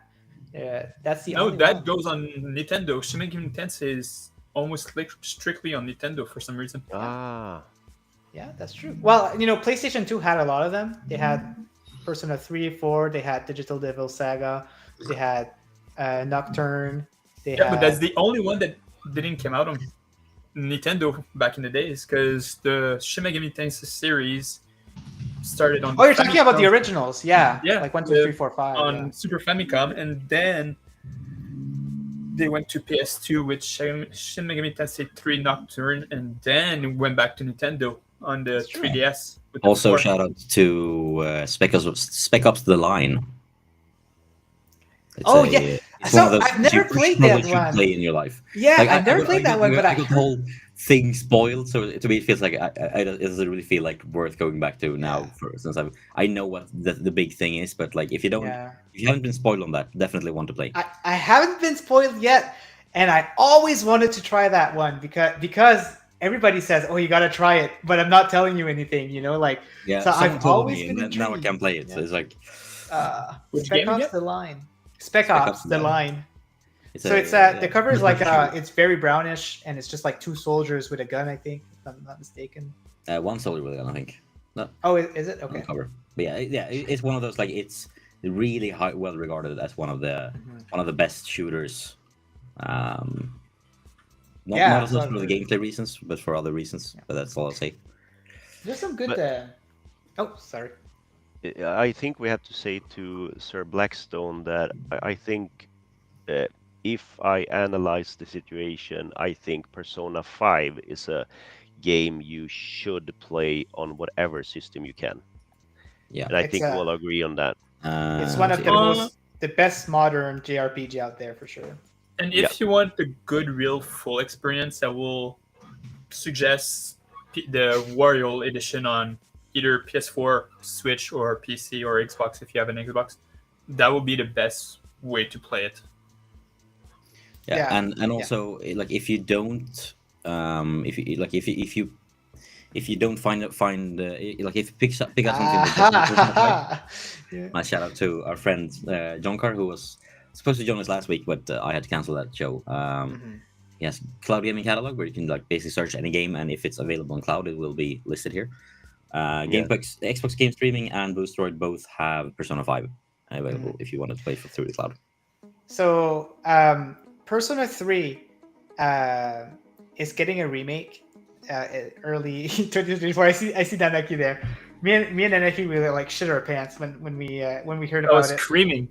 Yeah, because Persona 3 is the best story out of all the Persona. Like, if you guys can, like, it's gonna go on Game Pass early 2024. You gotta give that a try. It's at least one of my top 3 JRPGs out there. I was starting to replay Persona 3 Portable, and then I suddenly got confirmed. I just put it aside. I'm like, yeah, no, I'll wait the next 6 months. Exactly. Oh, the trailer is so good too. Oh, the music. Anyway, I gotta stop. I'm only being a fanboy here, but yeah, definitely give that a try. Yes, definitely. Yeah. But out of curiosity, as a way to round things out a little bit, because it's getting quite late for me and Matthias. What's the game you're most looking forward to this year? Because there's some really good games coming out, or 1 or 2 games like it. Yeah. And especially plus if it's something that maybe people haven't heard of. So the thing is, like, some of our best games already came out this year for me and Naneki.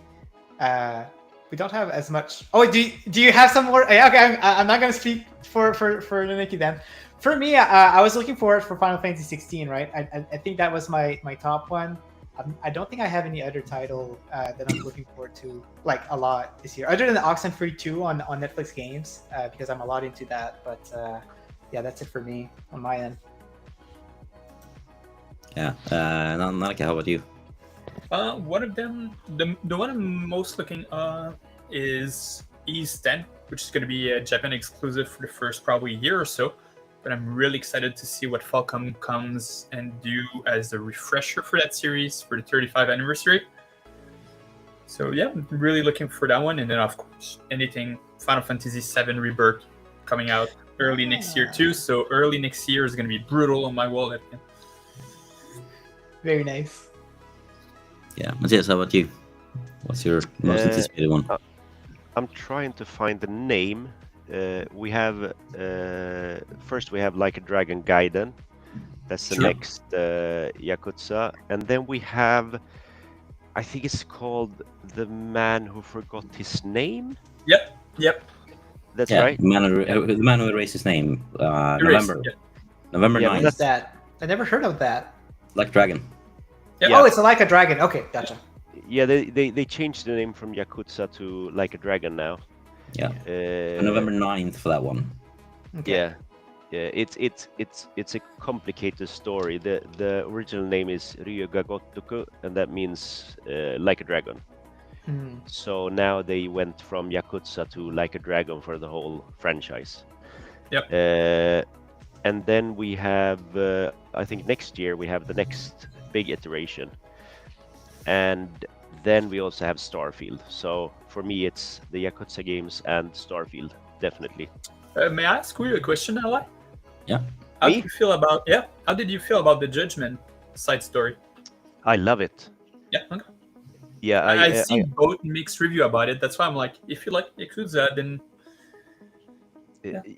Yakuza is super silly in so many ways, and you usually end up, running a real estate agency or just A competing in. karaoke and Yeah, you do all the silly stuff, but then you have Judgment, and Judgment is super serious. Ah. So, yeah, I think they are like, if you want a good detective story, play Judgment. If you want something that's a bit like an adventure with the GTA vibes, sort of like half open world, get Yakuza. But the thing is that when you start playing these games, they're placed in the same city. So when you play a game, you always get back to Kamurocho, which is the city where everything takes place, and you go to Kamurocho in different periods in time. So in Zero, you play it in, is it the late 80s, I think? Yeah, I think so. Yeah, so you might see that the next game you play in Judgment, that's like takes place 2018 or something. You see how the city has changed. I love it when games do that. Like, I love when I can explore like the same street or the same key, like landmark, through over time, basically, like in different iterations. It's a So- weird nostalgia, type of nostalgia. It's like one of those, like, it's hard to describe. It's one of those, like, the feeling where, like, oh, I remember, like, you walk down a street you haven't walked down in 20 years, and like I know this street like the back of my hand, but at the same time everything has changed.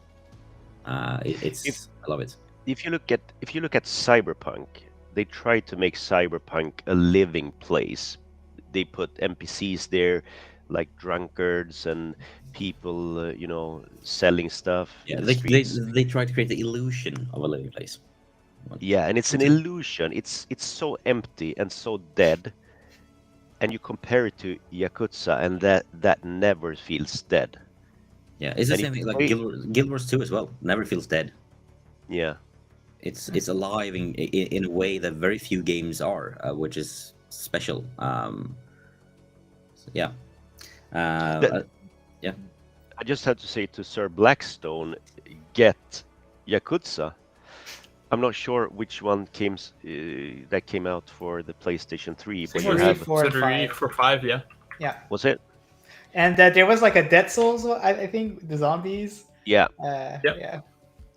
But if someone wants to play Yakuza, start with Yakuza 0. That's like a prequel that came out last game. So start with 0 and then go to Kiwami 1 and Kiwami 2. That's remakes of 1 and 2. Then go to the remastered 3, 4, 5. And then go to Like a Dragon. And then you're... Forget about 6. Like, They buy forgot the the six six. series, right? Like, if you get that far, you're not like, you either have dropped out already or you're in love with the Yeah, series. they're really got long games, so yeah. You Yeah. have to But spend a lot of time. You can complete them in like 30 hours, unless you do the mini games and stuff. That you will usually end up in like 200 hours. Yeah. So, Speaking of 200 games, I think obviously my most anticipated one this year is Baldur's Gate 3. I think that has been my most anticipated game since it was initially showed off with a cinematic trailer on like the first Stadia showcase before Stadia even launched. Like that's been on my radar ever since. Obviously Starfield as well. Interesting enough, I mean the PS5 versions of Baldur's Gate 3 releases on the same day as Starfield. Which is and I mean I do already have it on PC, so I'm gonna play it when it releases in August. But I kind of want to get it on PlayStation as well and play it like co-op with my wife or something. But also same day as the Baldur's Gate 3 release for PC is also Stray Gods, the role-playing musical, which I'm really excited about.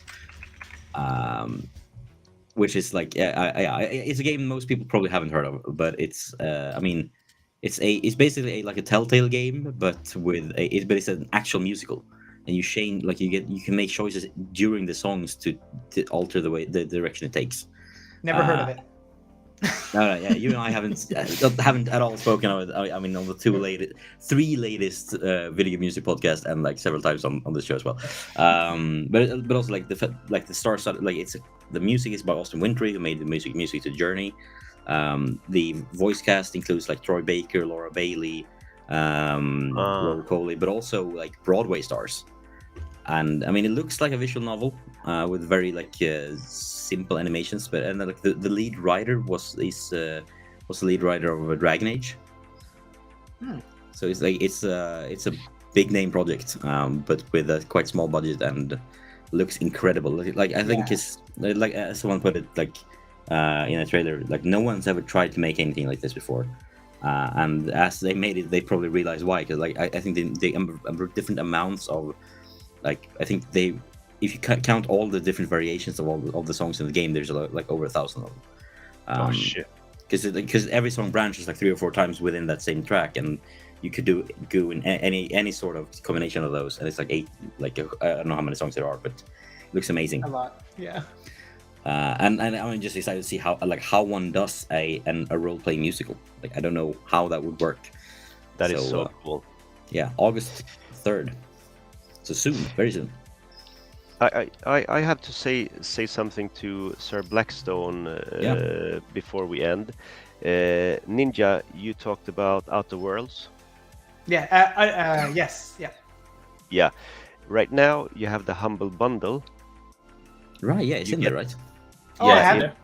Oh. Yeah, it's the what is it called? The Spacers edition or something. Oh. Outer World. Yeah. Bundle. And Spacer's Choice Edition, Outer Worlds. Yeah. Look at the third game top right as well. Yeah. Yakuza Remastered.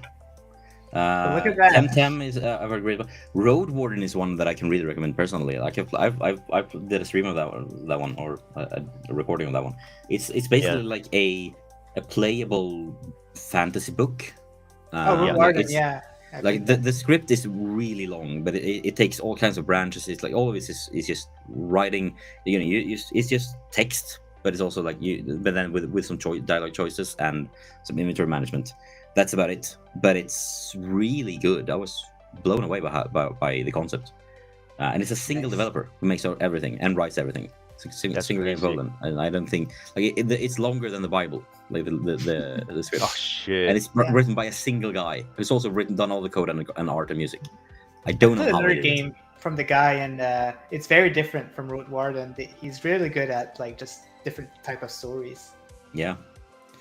So that's I mean, and Temtem I've heard great things about. So that's 4 amazing games, and then 4 games that I don't really know anything about. Yeah, me neither.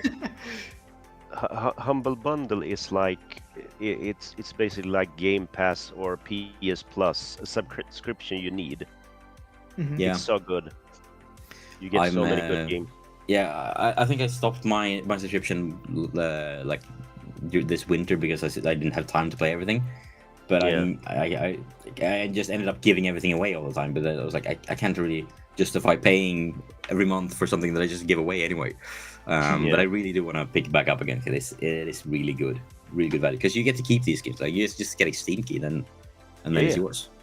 And it's like $10-11 or something. Yeah. So I mean, it's definitely worth it. super value. Yeah. But guys, it's been a great and lovely time to have you here. So before we round things out, what's going on with your lives and what stuff can people check out in the coming weeks? Anyone who wants to go first? I'll go first, I guess. Yeah. So you can find me on Ninja Guy X on YouTube.